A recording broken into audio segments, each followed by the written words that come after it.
श्रीमान वेंकटनाथार्य कविताकेसरी वेदांताचार्यो मे संदत्तां सदाहरि आनंदमयं देवं ब्रह्मस्पतिजागति आधारं सर्वविद्यानां हेग्रीवोपास्महे गुरुकृष्णद्गुरुकृष्ण नमो वाकमधीमहे विणीमहे च तत्रा ज्योतिपरीजगतां प्रति रामानुजदया पात्रं ज्ञानवैराग्यभूषणं श्रीमद्वेंकटनाथार्यं वन्दे वेदान्तदेशिकं श्रीनाथसमारम्भां नाथयामः मध्यमाम् अस्मदाचार्यपर्यन्तां वन्दे गुरुपरम्परां कृष्णाय वासुदेवाय देवकीनन्दनाय च नन्दगोपकुमाराय गोविन्दाय नमो नमः वन्दे वृन्दावनचरं वल्लभी जनवल्लभं जयन्ती सम्भवं धाम वैजयन्ती विभूषणं वन्दे वृन्दावनचरं वल्लभी जनवल्लभं जयन्ती सम्भवं धाम वैजयन्ती विभूषणं मानाजीतप्रतिभवां मङ्गलं मङ्गलानां षट्वीटीं वन्दे लोकजयन्तीं सुरान्त्या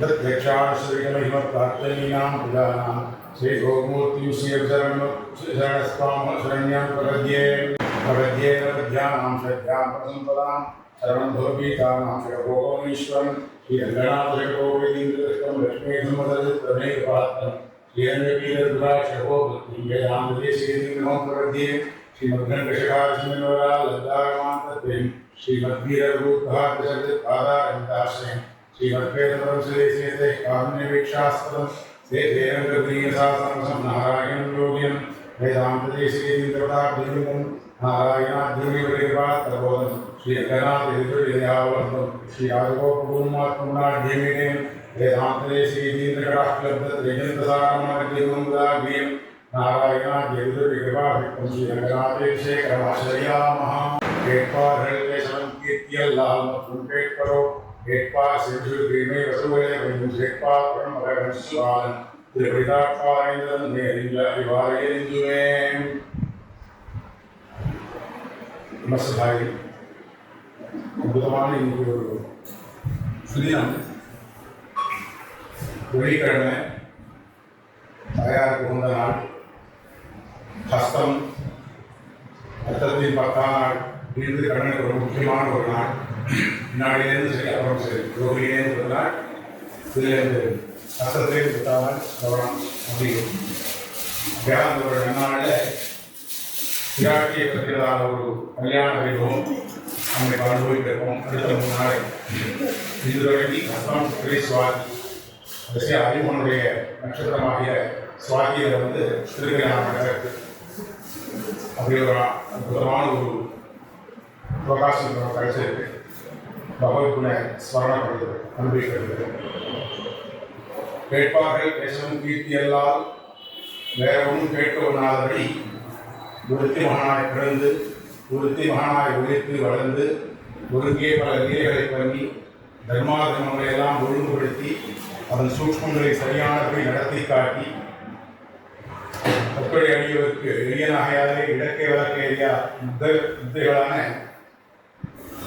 கோபிகள் அவளால் வெயில் என்ன தோற்படவா ஆட்சிமாரால் வெளியுண்டான ஏசன் என்று எம்பெருமானவன் விரும்பிக் கொள்வார்க்கெல்லாம் வெயினாயும் குறைமை கொள்வார்க்கெல்லாம் அவர்களுடைய திருஷ்டிய பொய்யனாயும் காரணங்களின் ஆதாரபூதமான எம்பெருமான் நம்முடைய எம்பெருமான் கிருஷ்ணாவதாரத்தில் மனுஷ உருவில் இருந்தாலும் ஏனைய பிராணிகள் உருவிலும் மனுஷ உருவிலும் சரி ஏனைய பிராணிகள் உருவிலும் சரி இவரை கொல்லும் நோக்கோடு வந்த பூதனாதி ராட்சச வர்க்கம் என்ன அவளுக்கெல்லாம் ஒரு நற்பதி அளித்தது அது ஒரு புறம் அவளுக்கும் ராட்சச பிரபுகளுக்கும் நற்பதி அளித்தார் இவனையே கொல்லும் நோக்கோடு வந்த யமனார்ஜுனாதிகளுக்கு அவர்களுக்கும் சாப்பை மோசம் அவளுக்கும் ஒரு நற்பதியை கொடுத்தான் கண்ணன் அப்படி அவனை அடையிறதுக்கு பல பிரகாரங்களை சொல்ற நாரதர் யுதிஷ்டருக்கு சொல்ற கோபியா காமாது பயாத் வம்சா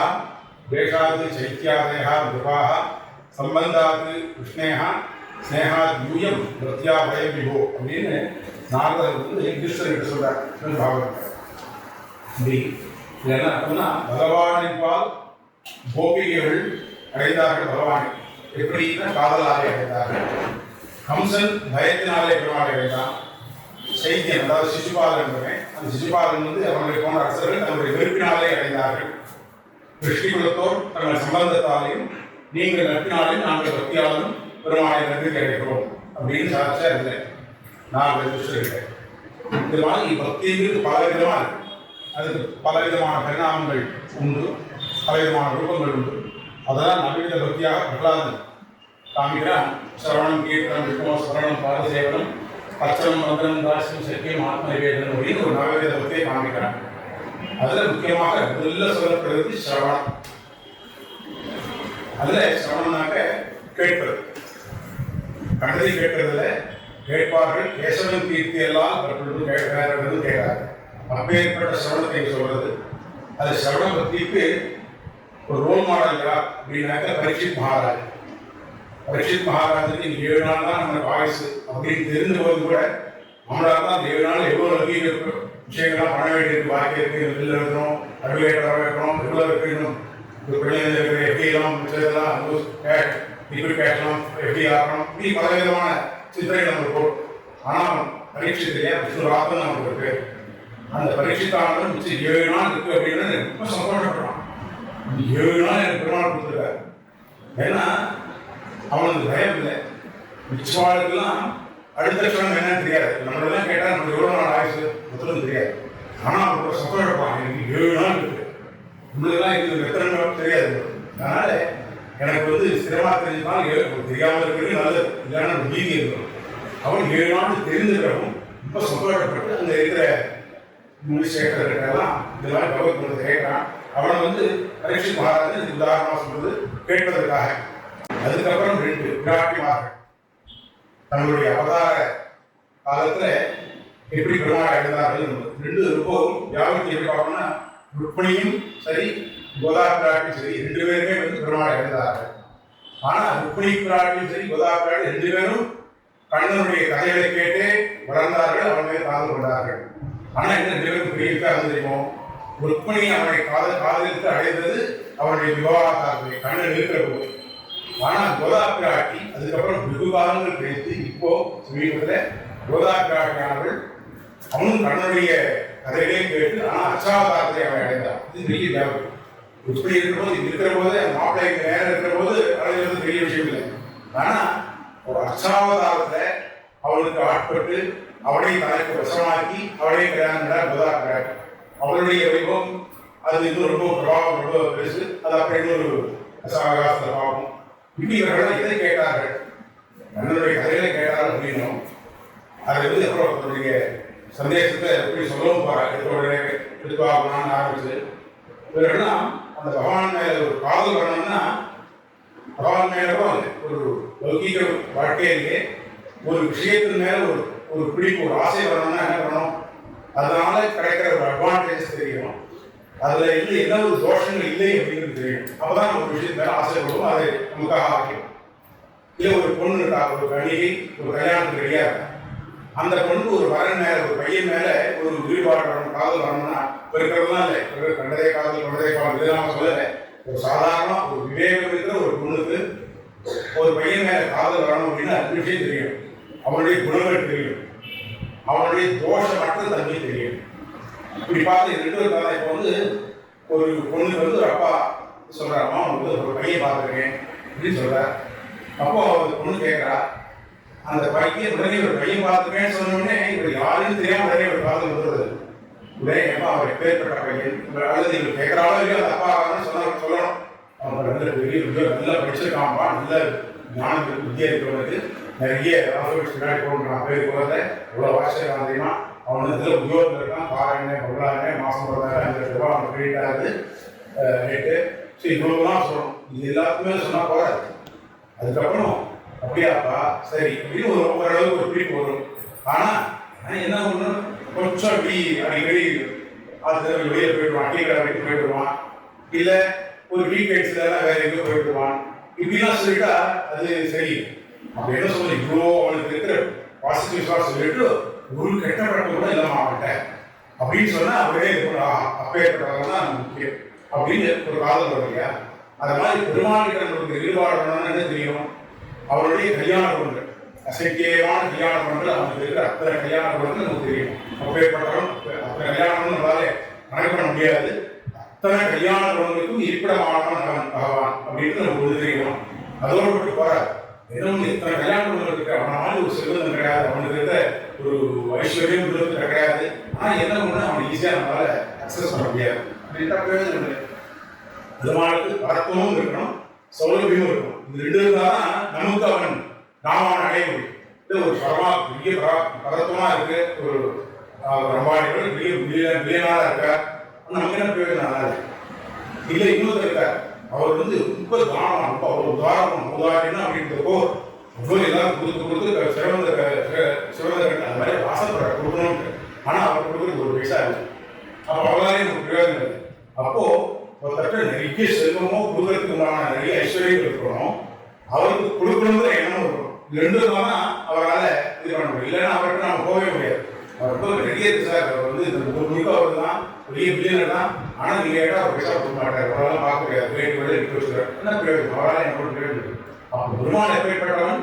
அவன் பரத்துவம், பெரிய அகிலாண்டு கோடி பிரம்மாண்ட நாயகன், தேவதா சர்வபௌமன் எல்லாம் இருக்கு. ஆனால் நம்ம அவரால் அக்சஸ் பண்ண முடியாது அப்படின்னு அது பிரயோஜனம் இல்லை. இவ்வளோதான் இருந்தும் கூட பரம சொல்லுவதன் அப்படின்னா நம்ம அவரை அக்சஸ் பண்ணணும். அது மாதிரி இந்த பெருமாளுக்கு அநேக கல்யாண குணங்களாக இருக்கலாம்.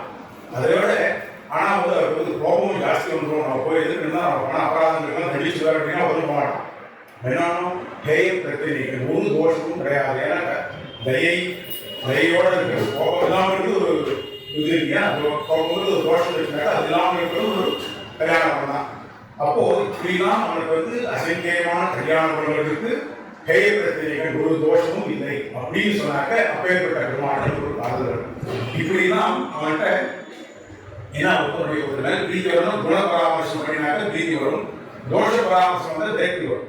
அப்போ நாம தான் என்ன பண்ணணும்? நம்ம லைஃப்ல நிறைய எல்லாம் சம்பாதிச்சுட்டோம், எல்லாம் தர்மமான வழி நம்ம எல்லாம் ஏதோ திருப்தி நம்ம பெருமாள் கொடுக்கணும், அதெல்லாம் பண்ணணும். ஆனால் காலம் போக போக போக போக இந்த ஒரு அனித்தியமான வஸ்துக்கள் கிட்ட நமக்கு ஒரு விரக்தி வரணும். அப்ப என்ன தெரியணும்? அது அனித்தியம்ங்கிறது ஒரு அனித்தியத்துவங்கிறது ஒரு தோஷம். ஒரு வஸ்து இருக்கு, அது நம்ம கிட்ட நிர்ணயிக்கப்படுவதில்லை அப்படின்னாக்க இது மேல நம்ம எதுக்கு ஒரு ஆசை இருக்கணும் இல்லையா? இன்னொன்று நிச்சயமான ஒரு பொருள் இருக்கு, சாட்சாத் பரமாத்மா அவன் அவனுக்கு நிச்சயமா இருக்கான், அவன்கிட்ட நிச்சயத்துவம் இருக்கு, அவன் தான் சத்தியம் அப்படின்னா அவன் மேல நம்மளுக்கு ஒரு பிரீதி வருது. இப்படி இந்த தோஷம் தெரிஞ்சுக்கனா அதுக்கு ஒரு விரக்தி வரணும். ஒருத்தர் மேல பிரீதி வரணும்னா அது மேல இருக்கிற குணங்கள் நமக்கு தெரியும் அப்படின்னு சொன்னார்.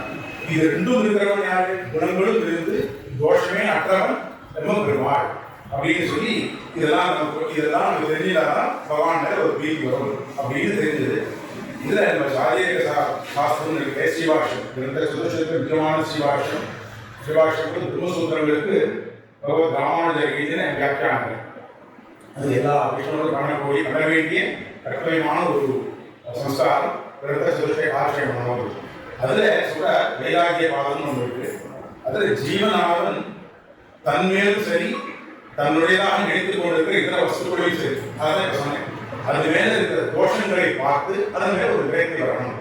விரக்தினா ஒரு detachment, not that aversion towards. அது இல்லை, தப்பா புரிஞ்சுக்கூடாது. ஒரு மேல விரக்தி அப்படிங்கிறது அவர்ஷன் காமிக்கிறது இல்லை, அது போக போக அதுலேயே ஒரு அட்டாச்மெண்ட் இல்லாமல் நம்ம ஒரு டிட்டாச்சா இருக்கு. ஒரு கார் இருக்கு, ஆள் இருக்கு, எல்லாம் நம்ம அனுபவிச்சுதான் இருக்கும். கையை விட்டு நம்ம ரோட போயிட்டேன், நிச்சயம் பெருமாள் அங்கேயே இருந்தது இல்லை.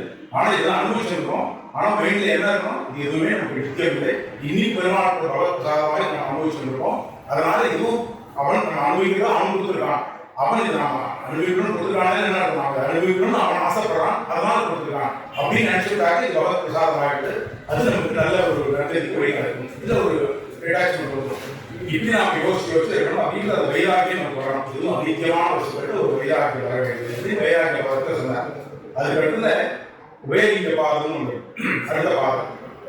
அதுல பரமாத்மாவோட தோஷ கந்தமே, அதாவது சொல்லணும் அந்த தோஷமே இல்லாத ஒரு தன்மை இருக்கு. அந்த அதை பார்த்து அவருடைய எண்ணற்ற கல்யாண குணங்கள் எல்லாம் பராமரிச்சு அதையே சிந்தனை பண்ணி அவன் மேல ஒரு அளவு கடந்த பிரீத்தி வருது அப்படின்னு சொல்லி இதெல்லாம் சொல்லிட்டே வந்தார். இப்படி இருக்கு, அது சிவாட்சத்தில் இருக்கு. இப்ப நாம கேட்கறது நான் முன்னாடி சொன்னதுன்னு ருக்மிணியும் கோதையும் பகவானுடைய கல்யாண குணங்களை கேட்டே அவன் மேல் காதல் கொண்டு அவனை அடைந்தார்கள். அதுல ருக்மிணி அவனை விபவாவதாரத்தையே அவன் இருக்கும் காலத்திலேயே அடைந்தார். அதைதான் நம்ம அடுத்த 3 நாட்கள் இது தொடங்கி 3 நாட்கள் பார்க்கிறோம். கோதையானவள் அவனுடைய கல்யாண குணங்களையே கேட்டு ஆனால் அர்ச்சாவதாரத்தை அவனை அடைந்தார் அப்படிங்கிற ஒரு விஷயம். என்ன கேட்டார்கள் அப்படி என்ன கேட்டா அப்படின்னா நம்ம கிருஷ்ணனுடைய கீதையை கேட்டார். அதுலேயும் ஒரு பாடா சொன்ன வித்வாகுணம் குணசுந்தர சுந்தராமத்தையும் அப்புறம் நான் சொல்ல போறோம் அவருடைய சந்தேசத்தில் பாகவதத்தில் இருக்கிற ருக்மிணி சந்தேசமான ஸ்லோகம் இது. அதில் முக்கூர் சில சொல்ற வழக்கம் வித்வாகுணம் அப்படின்னா அது அகுணான்னு வச்சுக்கணும் அப்படின்னு சொல்றாரு. அகுணான்னாக்க அவன் பண்ணிட்டு தீஞ்செயல்கள் அவன் பண்ணிட்டு ஏன்னா ஏழாப்பைகள் வைப்பான்னு சொல்லியே உலாசம் ஆச்சரியம். ஆனால் அவன் மாதிரி பொய் சொல்றவன் கிடையாது.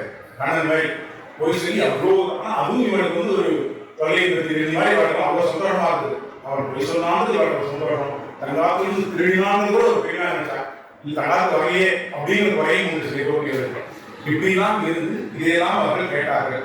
அதுல ஸ்ரீமத் பாகவதம் அப்படிங்கிறது இந்த நாம் சொல்லப்போகிறது யாதவா இருக்கு அதெல்லாம் ஆதாரமா இருக்கிறதுனால அதை கொஞ்சம் சொல்றோம். அந்த ஸ்ரீமத் பாகவதம்ன்றது கிருஷ்ணனுடைய கீதையை பற்றி மட்டுமே சொல்வதற்காக வந்த ஒரு பெரிய கிரந்தம். அதனால இது அந்த ஸ்ரீமத் பாகவதத்தில் அமிர்தத்துக்கும் மேலாக அமிர்தத்தை ஒரு அமிர்தம் கிடைத்தால் என்ன ஒரு சந்தோஷம், அமிர்த பிராப்தி என்ன ஒரு இது இருக்குமோ சந்தோஷம் குதூகலம் இருக்குமோ அதை விட குதூகலம் இருக்கும் ஒரு ஸ்ரீமத் பாகவத்தை படனம் பண்ற போது வாசிக்கிற அனுபவிக்கிற போது. ஆனால் அமிர்தத்தை விட வசதியும் சொன்னார். இந்த விராஜ ராமதாஸ் பாகவதம் டிஃபரன்ஸ் படம் செய்யால் பாகு மீறி நட்டி அமிர்த பானம் வேண்டிய அமிர்த பானம் என்ன பண்ணுறது? அமிர்த பானம் இதுதான் அமிர்தத்துக்கு மேலா இருக்கு. இவ்வளவு வசதியான விஷயம் அமிர்தத்தால வசதியான விஷயம் இந்த ஸ்ரீமத் பாகவதம் அந்த அமிர்தமான எதிர்மான எதிர்மானை பற்றி சொல்வதால இதுவும் அமிர்தத்துக்கு மேல இருக்கு அப்படின்னு சொன்னார் இந்த ஸ்ரீமத் பாகவதம். அது தசமஸ்கந்தம் 10வது ஸ்கந்தம். அது 12 ஸ்கந்தங்கள். அது தசமஸ்கந்தம் தான் கிருஷ்ணலீலையை பற்றி சொல்றது. அந்த கிருஷ்ணலீலையில ஆர்வமே தமத்புதம் பாதகம் புஜேக்ஷணம் சதுர்புஜம் சங்கராபியுதாயுதம் ஸ்ரீவத்ஸலக்ஷ்மம் கலசோபிகோஸ்துவம் பீதாம்பரம் சாந்திரபயோதசோபகம் மகாகவீயூரே கிரீடகுண்டலத்ஜா பரிஷ்வத்தசகஸ்ரகுண்டலம் உத்தாமகாஞ்சிங்கத கங்கணாதிபி விரோச்சமானம் வசுதேவ ஐக்ஷத. வசுதேவன் பார்த்தான். இந்த ராமாவதாரம் கிருஷ்ணாவதாரத்துக்கும் ஆரம்பத்திலேருந்து நிறைய வியாபகம். ராமாவதாரம் தன்னை ஒரு மனுஷனாகவே காமிச்சிக்கணும் அப்படின்னு ரொம்ப ட்ரை பண்ணலாம். ஆனால் முடியல. பல இடத்துல அவருடைய பதக்கம் வெளிப்படுறது ஒரு ஜடாய் ஒரு மோஷம் இருக்கட்டும் இல்லை சமுதிராகிட்ட கோப்பப்பட்டு அந்த திருமணத்திலேருந்து ஒரு ரொம்ப போட்டு அடிச்சதாக இருக்கட்டும் பல விஷயங்கள் அவருடைய பதக்கம் தெரிஞ்சு பார்க்குறாலும் மோஷம் கொடுத்துருக்கான். ஆனால் நான் மனுஷன் தான், நான் தசரதனுடைய பிள்ளை அப்படின்னு சொல்லியிருக்கான். நம்ப முடியாது அப்படிங்கிற ஆழ்வான் புறத்தாழ்வான் அவருடைய அதிமாச சொல்லுங்க. ஆனால் கிருஷ்ணன் என்ன பண்ணான்? பிறப்பிலேருந்து தன்னுடைய பதக்கத்தையே காமிச்சிருந்தான். பறக்குவது தமத்புதம் பாலகம் புஜேக்ஷணம் அப்படின்னு எடுத்தோடனே யார் எந்த குழந்தை பறக்கும்போது 4 கையும் சங்கமாகவும் சதுர்புஜமாகவும் யார் இருப்பா அப்படி இல்லையா? அதெல்லாம் பறக்கும் போதே இவன் கண்ணன் அற்புதமாகவே பிறந்தான் அப்படின்னு சொன்னார். இந்த அற்புத சத்தம் ரொம்ப ரேராதான் சொல்லுவாங்க. எந்த கிரந்தத்தையும் இந்த இடத்துல சொன்னார். அந்த அதிர்ஷ்டா புதரோகம் புகழ்னு சமேசவாயா நமிகம் நமிகம் நாமம் சொல்லி விஸ்வநாதாக்கு சொல்றது. இதுக்கு முன்னாடி விஸ்வநாதாக்கு சொன்னார். அற்புதமான ஒரு ரூபமாக இருந்தான். நரனும் சிங்கமும் கலந்த ஒரு ரூபம். அது மாதிரி அது அற்புதம் அப்படின்னு சொன்னார். அது மாதிரி இந்த மாதிரி கண்ணனுடைய பிறப்பே அமைந்தது. இப்பேற்பட்ட ஒரு கண்ணனுடைய லீலையே பிரதானமாக கருப்பொருளாக இருந்தது பெரியாழ்வார் 400 பாட்டு வாசகர்கள் எழுதினார்.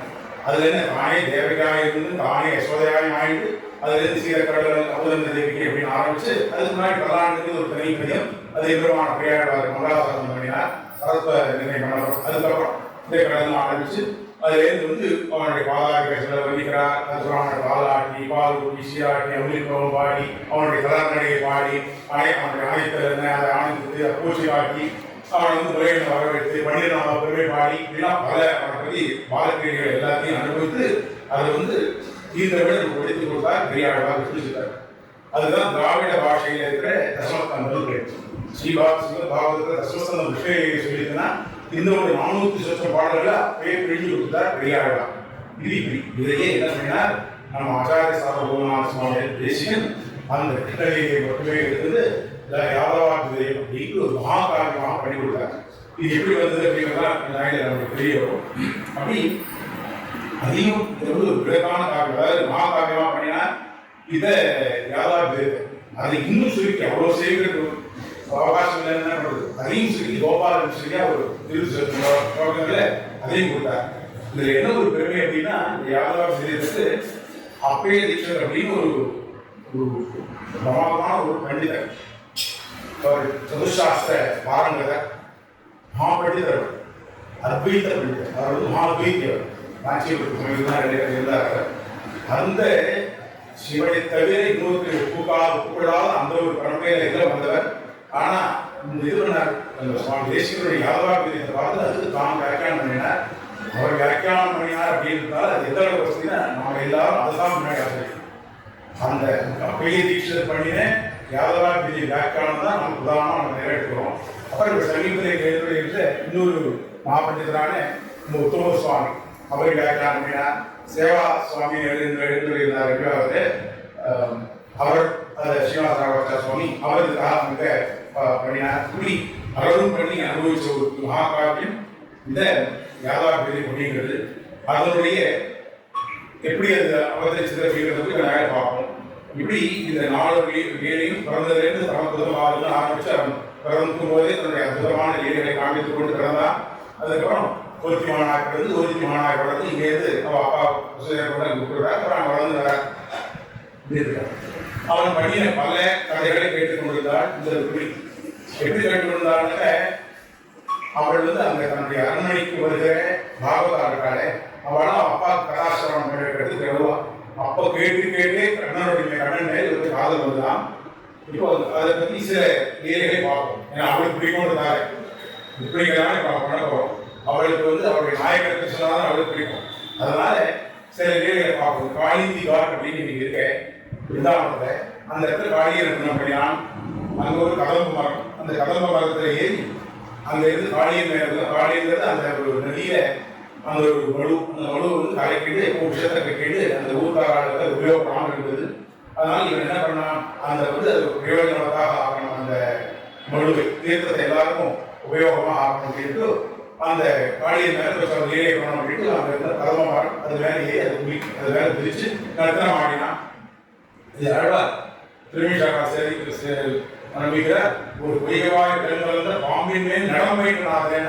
அவரும் அது தொடர்றதுக்காக போற டான்ஸ் கற்றுக்கணும்னு ஆசையா இருக்குது. அம்மா அந்த டான்ஸ் சொல்லணும்னு குதிச்சிருக்கேன் கையா ரோடு எங்கேயும் சரியான இடம் இல்லை, சமமா இல்லை, பார்த்தா இப்போ அழகப்பா இருக்காரு, நல்ல ஸ்டேஜா இருக்குன்னு சொல்லிட்டு அதனுடைய பிராமணியனை போய் அந்த டான்ஸ் கற்றுனானா. இவனால பாம்பின் மேல் நடம் பயிர்ந்து நாதனை அப்படின்னு பாடினார் திருமிஷாக்கா கண்ணனுடைய இந்த காளியனத்தை. இப்படி அந்த காளியனத்தை வந்து வஸ்திராபரணம்னு ஒரு லீலை பண்ணினா ஒரு அதிகாலை பொழுது. அப்போ இவள என்ன பண்றா, ரொம்ப ஒரு நாட்டி இந்த கண்ணன் எங்க வந்தாலும் இந்த கோபிகளை பாடாப்படுறான் அப்படின்னு வடப்பட எனக்கு தெரியாம பிடிச்சு கொண்டு அப்படின்னு அங்கே போறான்.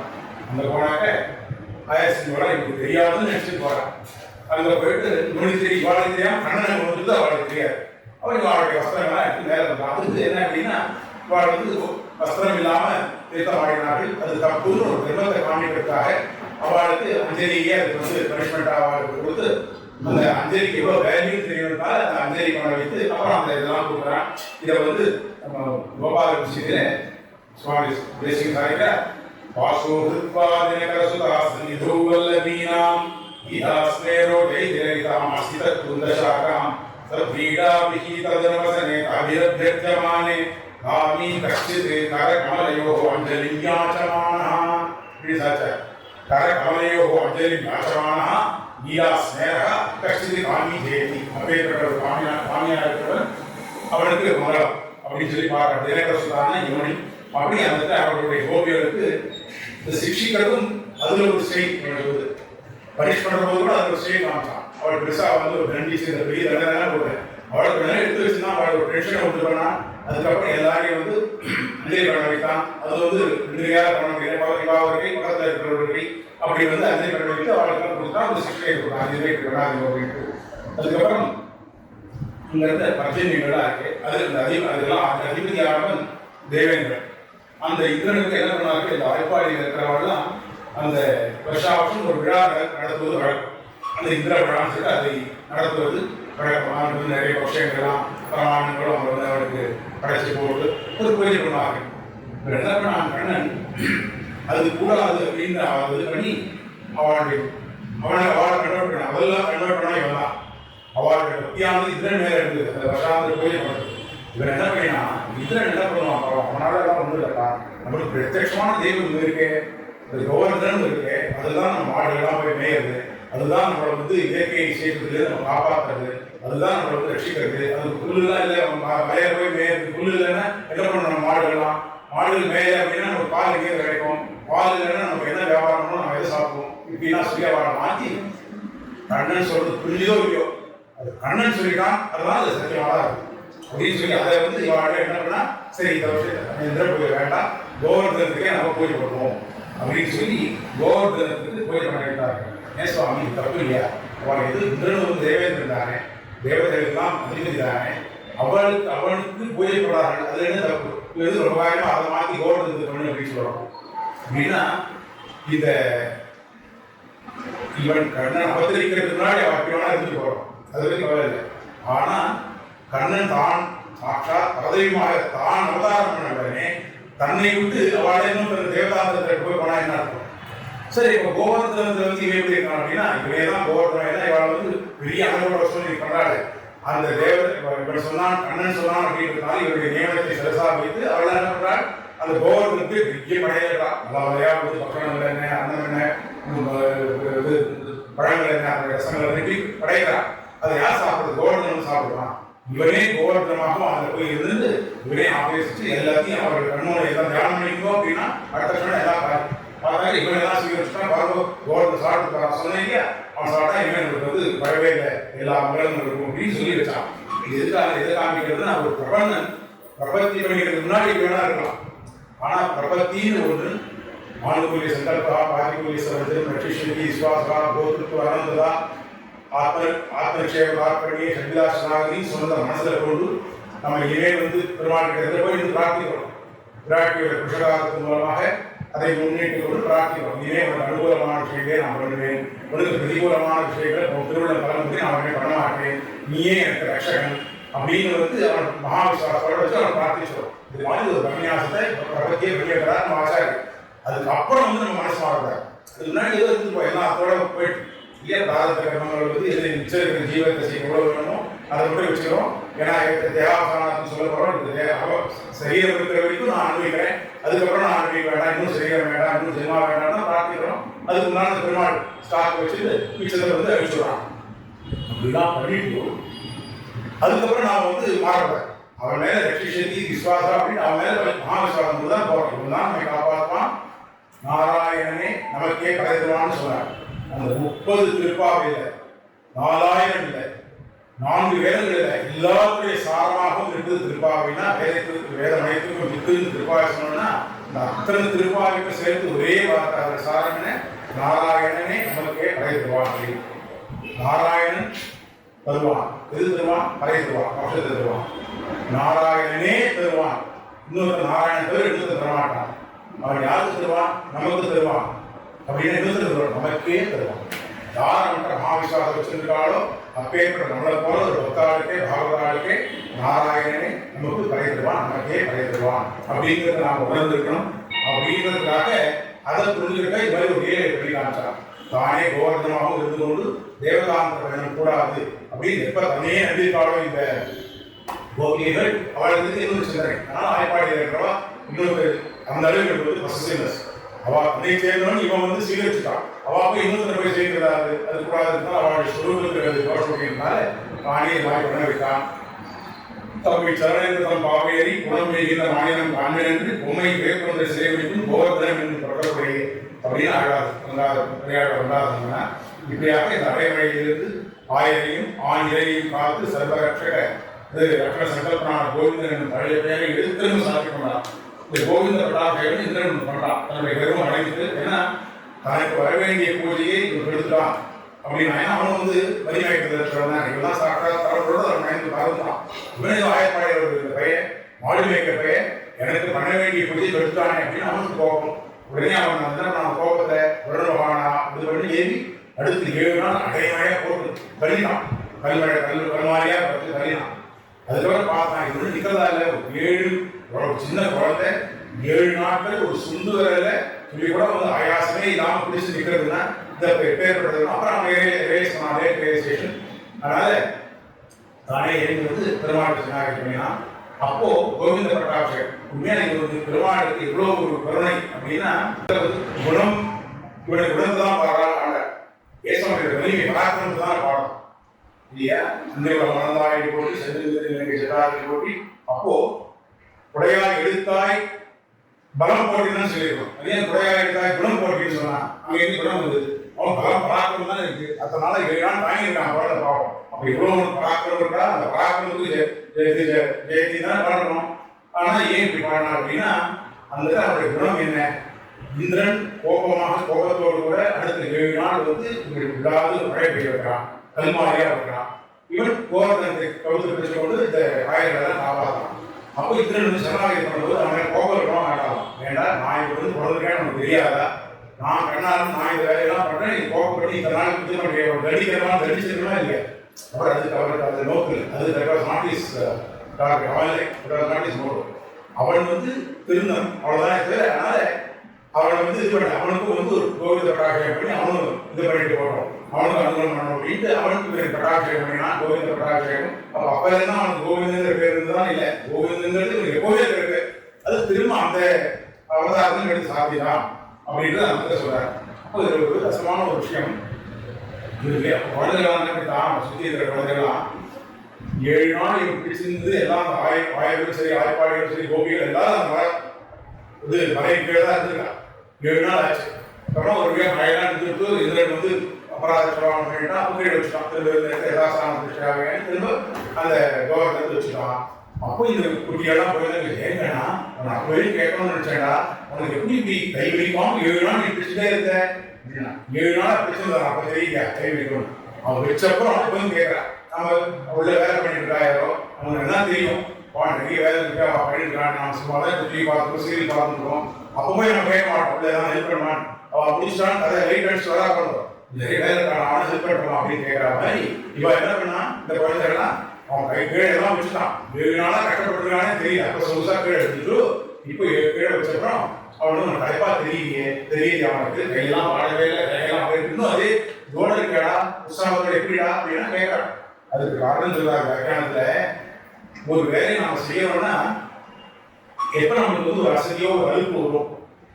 இந்த வேலையினால நமக்கு பிரயோஜனம் இல்லை அப்படின்னா ஒரு அலுப்பு வரும். பிரயோஜனமே இதுக்காக நான் பண்ணிட்டு இருக்கோம் அப்படின்னு தோணும். ஆனா அவனுக்கோ இந்த லோக சம்ரட்சணம் அவனுடைய பேஷன் அவனுடைய ரோல் அதுதான் அவனுடைய பிரதானமான லட்சணமே அவனுதான். ஜெகத்காரணத்துக்கு வந்து அவனுக்கு ஜெகத் லட்சணம் தான் அவனுடைய லட்சணம். அப்படி இருக்கும்போது அது அழுப்பு தட்டார் தன்னுடைய வேலை. சரி உங்களுடைய வேலையா இருக்கட்டும். இது வந்து இதை பண்றது இதே மாதிரி பண்றதுக்கு இந்த வேலையை ஷேர் பண்ணிட்டு ஒரு 4 பேர் இருக்கா அப்படின்னா என்ன சொல்லணும். அவன் சீரியல் பார்த்துருக்கான். ஒரு 4 பாத்திரத்தை தேவைப்படாதா 4 துணியை தேவைப்படாது அப்படின்னு தோணும். ஆனா அவங்க உட்கார்ந்துருக்கிறவா நம்ம பண்ற அளவுக்கு வேலையை பண்ண மாட்டா. நம்ம பண்ற வேலையை பண்ணக்கூடிய இல்லைன்னு அப்புறம் நம்ம இது தோணும். நம்ம பண்ற வேலை நம்ம தான் பண்ணியாகணும். நம்ம வேலை இன்னொருத்தர் பண்ண மாட்டா பண்றது ஒத்துரும் இல்லை. நாம தான் பண்ணியாகணும். அப்போ அனுப்பு தட்ட அப்போ இந்த லோக சம்ரட்சணம்ங்கிறது பெருமாளால் மட்டும்தான் முடியும். அது கண்ணனுக்கு நல்லா தெரியும். நம்ம பண்ணக்கூடிய வேலை இன்னொரு கிடையாது. வேற ஒரு லட்சணம் ஒருத்தர் இல்லையே. அதனால அது அனுப்பு தட்ட. அதனால 2வது பேஷனும் அவங்க தான். இந்த லோக சம்ரட்சணம் தான் அவங்க வந்து ரெடியா பண்றது. அதனால அவங்களுக்கு அனுப்பு தட்டலைன்னா இதுதான் இந்த திருவாரூர் விஷயத்தை சொன்னார். சாரஸ்வரம் சோதோ மோதவாசகம் திதியாம் விஸ்வமாயாலும் சகாதிக்கும் பாசகே இந்திராஜ சக்தியிலே நம்மாழ்வார சுதி பண்ணினார் சுவாமி தேசிகர். அதில் சொல்ற இந்த 4 வேதங்கள்லாம் இருக்கு. அத்தனை யுகங்கள் முன்னாடி 3 யுகத்திலையும் அதுதான் இந்த தத்துவ புருஷார்த்தம் எல்லாருக்கும் சொல்லிட்டு இருந்தது. அந்த வேதத்தை நம்பிதான் எல்லாரும் இருந்தா. வேதம் தான் அதுல இருந்து கிடைச்ச அர்த்தங்கள் தான் எல்லாருக்கும் அதுல இருந்தா தத்துவம் தெரியணும், அதுல இருந்தா ஹிதம் தெரியணும், அதுல இருந்தா புருஷார்த்தம் தெரியணும் தெரிஞ்சு.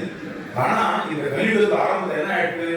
நம்மாழ்வா கண்ணன் தன்னை சொல்லி எழுத்துற ஒரு வருடத்துக்குள்ள நம்மாழ்வாருடைய அவதாரம் ஆயிடுச்சு. அப்ப இந்த நம்மாழ்வார் அவதாரம் என்ன பண்ணினா அவர் திருவாய்மொழி அப்படின்னு ஒன்று பண்ணினார். அப்ப அந்த 4 வேதங்கள் நினைச்சதான். அப்பா இனிமே நாம பண்ற வேலையை பண்ற வேலையை இன்னும் பண்ணிட்டு இன்னொருத்தர் வந்தார். இந்த திருவாய்மொழி அதை பார்ப்போம். இன்னும் நாம வந்து மிஸ்ரமாய் ஆகலாம். இது ஒன்று நம்ம போது நம்ம போய் ரெஸ்ட் எடுக்கலாம் அப்படின்னு நம்ம டேக் ஓவர் பண்ணிக்கிட்டு ஷிஃப்ட் மாறும்போது வரா பண்ணணும். ஷிஃப்ட் மாற்றிக்கிட்டு ஒருத்தர் இல்லை நம்ம வேலையை இன்னொருத்தர் பண்ண மாட்டோம் அப்படின்னா அதுக்கு தர வேண்டாம், பண்ணிட்டே இருக்கலாம். அது எப்போ அது சதசமாக அந்த வேதங்கள்லாம் பண்ணக்கூடிய 4 வேதங்களையும் 4 வேதங்கள் சேர்த்து பண்ணக்கூடிய ஒரு வேலையை இந்த திருவாய்மொழி ஒன்னே பண்ணணும் அப்படிங்கிற போது அப்ப திருவாய்மொழி எப்போ வந்துட்டோ இனிமேல் நமக்கு வேலையிலே நாம போய் விசாரணை எடுக்கலாம், நாம போய் ரெஸ்ட் எடுக்கலாம் அப்படின்னு வேதங்கள்லாம் ரெஸ்ட் எடுத்து போயிடலாம். அதுக்கு விசிரமாய அலம் அப்பேற்பட்ட திருவாய்மொழியை கொடுத்து சகாயத்து உபாசனை அவர் உபாசனை அந்த நம்மாழ்வாரை நான் சொல்லிப்படுகிறேன் அப்படின்னு சுவாமி தேசியம் சார்.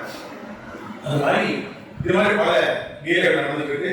இந்த வேணுகானத்தை பற்றி பண்றப்படுற போது அருங்கலூரின் ஆயிரபெருமான் அவன் கண்ணன் பண்ணின வேணுகானம் எப்படி இருந்ததுதான் அவன் ஒருவன் ஆயிரபெருமான் அவன் ஒருவன் உறவுகின போது மரங்கள் நின்று 10 தாரைகள் பாயும், மலர்கள் வீழும், வளர் கொம்புகள் தாழும், இறங்கும் பூமும் திருமாலின் பக்கம் நோக்கி அபிஷேகம் பெறும் அப்படின்னா இந்த அதுக்கு முன்னாடி பார்த்துட்டு என்ன பண்ண இந்த பசுக்கெல்லாம் வேணுகானம் பண்ண ஆரம்பிச்ச உடனே பசுக்கெல்லாம் எங்கெல்லாம் ஒதுக்கூடி இருந்து அவங்களோட சுற்றியே இருக்கும். அப்போ பாதி புல் சாட்டுங்கிற வேண்டியதே இருக்கும். அது வாயில பாதி புல் இருக்கும். அது கூட அது புழுங்கணும், அதை கழிச்சு அதை ரெண்டு புழுங்கணுங்கிற அது உடனே கூட அது இருக்காதான். இவருடைய நிறைய வேணுகானத்தையே வாங்கி அது இருந்துருக்குமா, அது சாட்டு பாதி சாட்டு அந்த புல்லாம் பேர் கொடுத்துருவோம். அப்படி இவனையே பார்த்து அதை சுற்றி இருக்குமா இப்படிதான் சொன்னேன். பறவைகள்லாம் இருக்கு, பறவை கணங்கள் அதெல்லாம் கூடு தொடர்ந்து இங்க இருக்கும். பறவைகள்லாம் இந்த காலம் பறந்து இவன் வாசிக்கிற அந்த வேணுகானத்தை வாங்கி இவன் சுற்றி அதை மனத்திலேயே சுற்றி அங்கேயே உட்காந்து கேட்டு சொன்னேன். சார் அது கோயில் போட சுவாமி அது இது மாதிரி பறவைகள்லாம் அது போடுறது அச்சேதமா இந்த மரங்கள்னா இவன் வாசிச்சிருக்கானே. அப்போ அந்த கடைகள்லாம் அசையாம காத்து அந்த அசைஞ்சாக்க காத்து ஓடி கேட்க முடியாது, என்னுடைய சரீரத்தை கேட்க முடியாதுனால வேணுமானத்தை கேட்க முடியாதனால அதெல்லாம் அப்படியே ஒரு அட்டென்ஷனோட அது ஒரு சித்திரம் இல்லாம அப்படியே இருக்கும். அது சில கடைகள் கீழே கிட்ட கேட்கணும் வாழும் இப்படின்னா சங்கராசாரம் இவருடைய கண்ணனுடைய வேணுமானம் அப்படின்னா இருக்கா.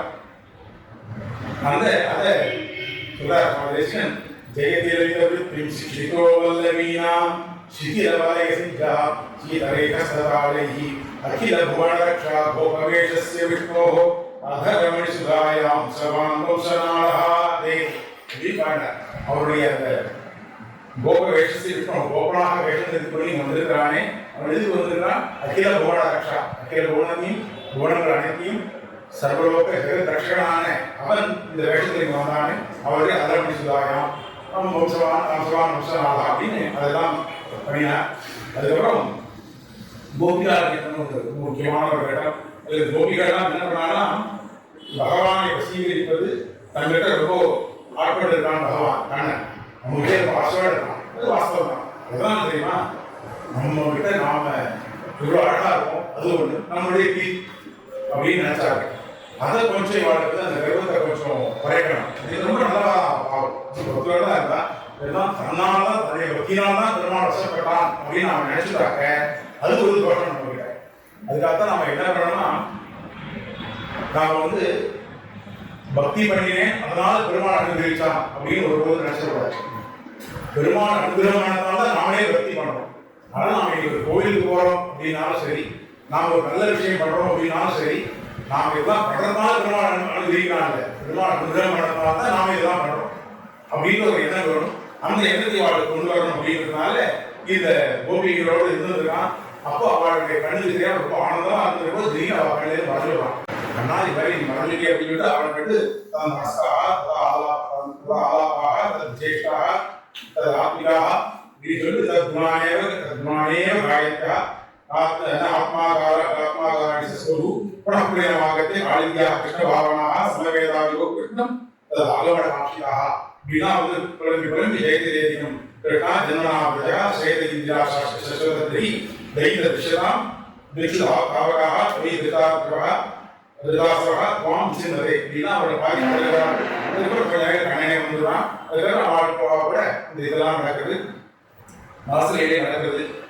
அதுக்கப்புறம் கண்ணன் முதலாக போறான். இதுக்கப்புறம் இதெல்லாம் எதுக்காக சொல்ல வந்தது?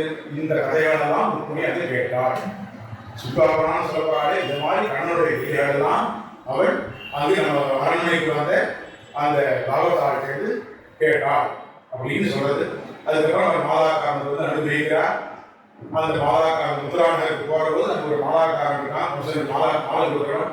ஆனா அவன் மாலக்காரனை கேட்டுறான்னா அழகா சொல்ற பிரசாத பரமோநாதோ மகேகம் பாகதோ தன்யோகம் நச்சயிஷ்யாமி தியாகதோ மால்யோக ஜீவனாம் விஷ்ணுராம் சொல்றது. இதுல இப்பேற்பட்ட கண்ணன் அவனுக்கு என்ன கண்ணத்துக்கு நல்லா தெரியுது. இந்த கண்ணனை உணர்ந்தவன் அவன் அகிலாண்டு ஒரு பிரம்மாண்ட நாயகன் பேர்பட்டவன் ஒரு கிருஷ்ணனுடைய இதுல வந்திருக்கான். அவன் இவனுடைய வீடுதே போறான். அவன் அக்ரூர் தான் அழிச்சு வர்றாரு. நாயப்பாடியிலிருந்து மதுரை அழிச்சு வர்றார். அவன் மதுரை நுழைஞ்ச நீங்க போக நான் வந்துட்டே இருக்கேன், ஏன்னா கம்சன் தான் அழிச்சு வர சொல்லியிருக்கேன், நீங்க போக நான் வந்துடுறேன் அப்படின்னு சொல்லி இவன் வரான்னு தனியா வர அங்க இன்னும் யாரெல்லாம் அனுகரணம் பண்ணிட்டு. அப்போ வரும்போது இந்த மாலாக்காரனுடைய வீட்டுக்கு ஒரு போறான். ஏதோ முக்கில் இருக்கிற ஒரு குடிசை, ஒரு குடிசையில் இருக்கு. அது சின்ன குடிசையில் இருக்கா, ஒரு வாட்டர் வந்து குடிசை, மழை பெய்தாக்க வெள்ளமாகும். அதுல அப்பேற்பட்ட குடிசை ஒரு மாலை கொடுத்து இவர் போய் கொடுத்துருக்காரு கம்சன். அப்பேற்பட்ட மாலையை கூட என்ன பண்றாராம், பூவில் கண் வைத்து தொழிற்கை சாபலம் பிறக்கும் என்று கதை மாலை வைத்து தொழுத்து பூவிட்டு ஜீவிக்கும் அத்தனை புண்ணியம் சொல்லும் வார்த்தைன்னா மாலாக்காரன் நினைக்கலாம். அவன் எப்படி மாலை கொடுப்பானா, பெருமாள் நினைச்சிட்டே கொடுப்பானா. அந்த மாலையை கொடுக்குறப்ப புஷ்பத்தை கொடுக்குற புஷ்பத்தை பார்த்து தான் கொடுக்கணும். அந்த புஷ்பத்தை கொடுக்குற போது அதில் பார்த்தாக்க என்ன ஆகுமா, இவனுக்கு ஒரு மனசா இன்னும் புஷ்பமா இருக்கு, நாம சொல்லிட்டா தேவைப்படுருக்கு, இல்லை அந்த மாமியாரை கொடுத்தா தேவைப்படுருக்கேன்னு அந்த புஷ்பத்து மேல ஒரு ஆசை வந்துடும், ஒரு அட்டாச்மெண்ட். அது கூட கூடாதான். புஷ்பத்தை கொடுக்கிற போது கூட கண்ணா கண்ணா கண்ணா கண்ணா அவனே நினைச்சிட்டு கண்ணக்கானா நன்னா இருக்கும் கண்ணக்கானான்னு நினைச்சே கொடுப்பானா. புஷ்பத்தை பார்த்தா கூட அது மேல ஒரு ஆசை வந்துடும் அப்படின்னு அதனால வியாக்கியானம் தெரியும். அப்படி அப்பேற்பட்ட ஒரு பக்தியோட இருக்கிறது கண்ணனுக்கு தெரியும். அப்பேற்பட்ட பக்தன் இருக்கான் மாலாக்காரன். அந்த மாலாக்காரன் போய் அனுகிரகப்படுறார். அதனால்தான் பெரியாழ்வாருக்கு பெரியாளர் என்ன அனுகிரகம்னாலும் ஒரு மாலாக்காரர், அவரும் புதுக்கிட்டு தான் பெருமாள் கொடுத்தார் வடபத்திர சாகி. இப்படி மாலாக்காரன் அனுகிரகம்னா அப்புறம் திரைவக்கைன்னு ஒரு இருந்தா. அவளுக்கு என்ன திரைவக்கைன்னு ஒரு உடம்பு ஒரு 3 இடத்துல அவளுக்கு வந்து ஒரு இது இருக்குமா, சுழுக்கு இருக்குமா, அவளை எழுந்திருக்குமா. அதனால அவளுக்கு அவள் ஜெயின் பேர் இன்னும் சொல்றா. இப்பதான் வந்து முன்னாடியான ராமாவதாரத்துல அங்க வந்து கூனியாக இருந்தவள். அந்த குனிங்கிறவள் வேற ஒரு தேவஸ்திரீ தான். அவள் தேவலோக ஸ்திரீ தான். அவளை வந்து ஒவ்வொருத்தர் பல அவதாரங்கள் பண்ண நியமிச்சாங்க இல்லையா, பிரம்மாவும் தேவர்களும். அப்போ இவளை போயிட்டு கேட்கறா, நீ போய் கீழே வந்து ராமாவதாரத்துக்கு முக்கியமான ரோல் தான் பண்ணணும், ஏன்னா ராமனுக்கு பட்டாபிஷேகம் பண்ணுறது அதை கெடுக்க வேண்டிய நீ தான் கெடுக்கணும்னு அந்த இவர்கிட்ட சொல்றா. கூனிகிட்ட அந்த பக்க தேவஸ்திரியா இருந்தாலே அவர்கிட்ட சொல்றா, நீ போய் அங்கே வந்து ஒரு பூமியாக இருந்து கொண்டு அந்த அரண்மனையிலே இருந்து கொண்டு ஒரு தசரத மகாராஜா சக்கரவர்த்தி வந்து இவனுக்கு வந்து யுவராஜ பட்டாபிஷேகம் பண்ணலாம் பெருமாள் ராவணா அப்படிங்கிற போது அதை முதல் நாள் போய் ஏதோ ஒரு மனசை மாற்றி கெடுத்து விடணும் அப்படின்னு சொல்லி பயப்படுறான். பெருமாளுக்கு போய் எல்லாம் கைங்கரியம் கொடுக்குறாங்க, எல்லாம் அவதாரம் பண்ணுவா, என்ன போய் அவளுக்கு எடுக்கிறதுக்காக போய் பண்ண சொல்றேன், இது பாப்பம் இல்லையா அப்படின்றா. நீ கவலைப்படாத, இதெல்லாம் காம்பன்சேட் பண்ணுவாங்க, அதுக்கு அடுத்த ஜென்மால அடுத்த அவதாரத்துல அவளுக்கு நிச்சயம் அனுகிரகம் பண்ணுவா அப்படின்னு சொல்றா. சரஸ்வதி அவர்கிட்ட போய் அனுகிரகம் சொல்றா. இப்படி அந்த பூமியானவள் அப்ப மந்திரையாக இருந்தால் இப்போது அடுத்த அவதாரம் கிருஷ்ணாவதாரத்தில் குஜையாக வளர்க்கிறாள். அந்த குஜை தான் தெரிகிறாள். அவள்கிட்ட அவளோட கண்ணனே மனசுல நினைச்சிருக்கிறா. அப்ப அந்த கண்ணன் வந்து அவருடைய காலில் வந்து தன் காலை வச்சு ஒரு அவுத்த வந்து அவர் நிற்கிறதான் அவருடைய அழகு ரூபவதியாகிறார்.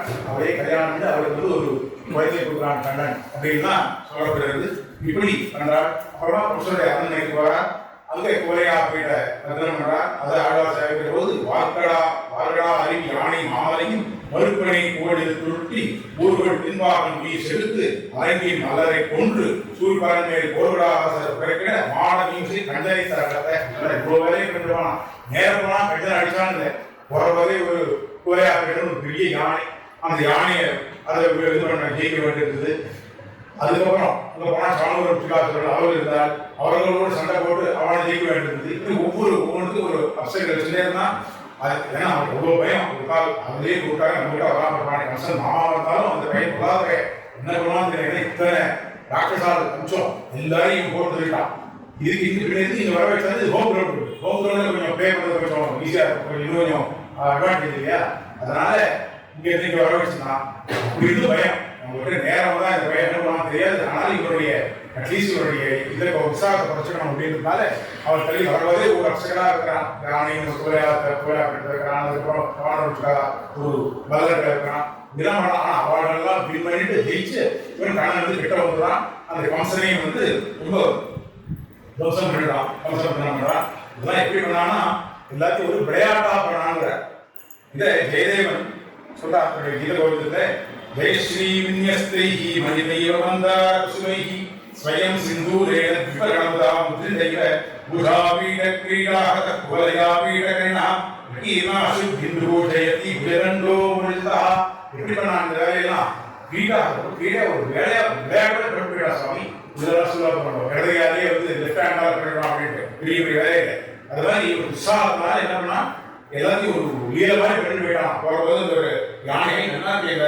தந்தம் இதை வச்சு நம்ம ஏதாவது வகையில் பண்ணி போட்டுக்கலாமே அப்பா போயிட்டு அதை போய் பார்த்தீங்கன்னா அது வருஷம் யானையுடைய தந்தம் அந்த விளையாட்டு தந்தத்தில் விளையாட அவசியம் உடச்சாலே அப்படின்னா அது அவருடைய மனைவி விழுந்துருக்கு அப்படி இந்த முத்திகாசுடைய நல்லா மாமாக்களை குண்டுண்டா காப்பாரு இந்த மாமாக்களை விளையாடணும்னா ரெண்டு மாமாக்களையும் பேர் தோசை பண்ணிட்டான் இப்படி ஒவ்வொன்றையும் போய் அவரோட அசலான மாமான முஸ்லீம் போய் பண்ணினான் இதெல்லாம் வந்து இப்போ விளையாட்டா பண்ணினான் கீழாக விளையாட்டு கையா இப்படின்னா அப்படின்னு பேசினார் இதெல்லாம் இதில் பண்ற போது ராமாவதாரத்துல கௌமார கேடி கோபாயத்தை கௌஷிகாத்வரா அப்படின்னா அதுதான் யார் கௌசிகன் விஸ்வாமித்திரன் அந்த கௌசிகன் பண்ணின அத்வரம் அந்த யாகத்தை காப்பாற்றினான் கோபாயத்தை ரஷணம் பண்ணி கொடுத்தான் எப்படி தெரியும் கௌமார கேடி ஒரு விளையாட்டம் பண்ணான் குமார பருவத்தில் ஒரு விளையாட்டு நிறைய ஏரியை பண்ணிட்டே இருந்தான் அந்த ஏரியை வந்து இதுவும் அப்படின்னு சொல்லிட்டு காட்டாவதமானதும் சரி சுபாகு மாரீஸ்வரன் வந்து தோசமானதும் சரி இங்கே இந்த ரஷணத்தை விட்டுட்டான் விளையாட்டா பண்ணான் அங்கே அனுபவிச்சார் இப்படியாக இவன் முதலாம் இடத்துல இவன் வரான் முதலாம் இடத்துல வரும்போது பார்த்தா எல்லாம் பண்ணிக்கிறான் என்ன அடி கஸ்தூரி திலகம் நல்லாட்டே பக்ஷஸ்தரி கோஸ்துவம் நாசாகே நவமுந்தியம் நரதலே வேணும் நிறைய கண்டனம் सर्वांगे हरिचंद्रम सकलयन्ने कंठेश मुक्तावली गोपस्त्री परिवेक्षितो विजयते गोपाल चूड़ामणि मीन कृष्ण नामத்தை சாய்க்கிறார் ஈயாசர் இப்படியாக கம்சவதெல்லாம் ஆச்சு ரொம்ப அழகு சுந்தரமாக இங்கே இருந்தாராம் இங்கே வந்து கம்சரை ஓடிச்ச பிறகு அவள் அப்பா அம்மாவெல்லாம் வந்து காப்பாற்றுறான் அவள் அப்பா அம்மாவை காப்பாற்றி சரி அவளுக்கு சிறையிலேருந்து விடுத்து இப்போதான் அவனுக்கு வெங்காயத்துலாம் பணியனமே இல்லையா அப்ப என்ன வயசுல இந்த காலத்துல 25-26 வயசுல அது இல்லை அந்த காலத்துல சின்ன குழந்தையா இருக்கா அதுக்குள்ள இந்த வேலையெல்லாம் முடிச்சுட்டு கர்காச்சாரிய உபநயனம் நடக்கிறது அதுக்கப்புறம் சாந்திமணி குருகுலத்தில் போயிட்டு அவர் அந்த குருகுலத்தில் போய் 64 நாட்கள்ல 64 வேலைகளும் அவர் முடிச்சுட்டான் இப்படியாக பண்ணிக்கிறான் அதுக்கப்புறம் அதுக்குள்ள வளர்ந்துட்டான் யுவாவானே சமுத்திரராஜன் கிட்ட பிரார்த்திச்சு தனக்குன்னு ஒரு இடம் மயனை கொண்டு மயன் வந்து தேவலோகத்தில் இருக்கிற ஒரு சிருஷ்டி பண்ணுறது இதெல்லாம் கண்டுபிடிக்கிறான் அங்கே இருக்கிற ஒரு பில்டர் அவனாலே இந்த துவாரகைங்கிற இடத்துல சமுதிரத்தோடு ஒரு துவாரகை நிர்மாணித்து கொண்டு அங்கே அரசாட்சி பண்ணி கொண்டிருக்கிறான் இது வரைக்கும் கேட்டான் யாரு அதுக்காக சொல்ல போய் கேட்டாங்க சுத்தாங்க எதை கேட்டாங்க சொல்லணும் அதனால இதெல்லாம் அவன்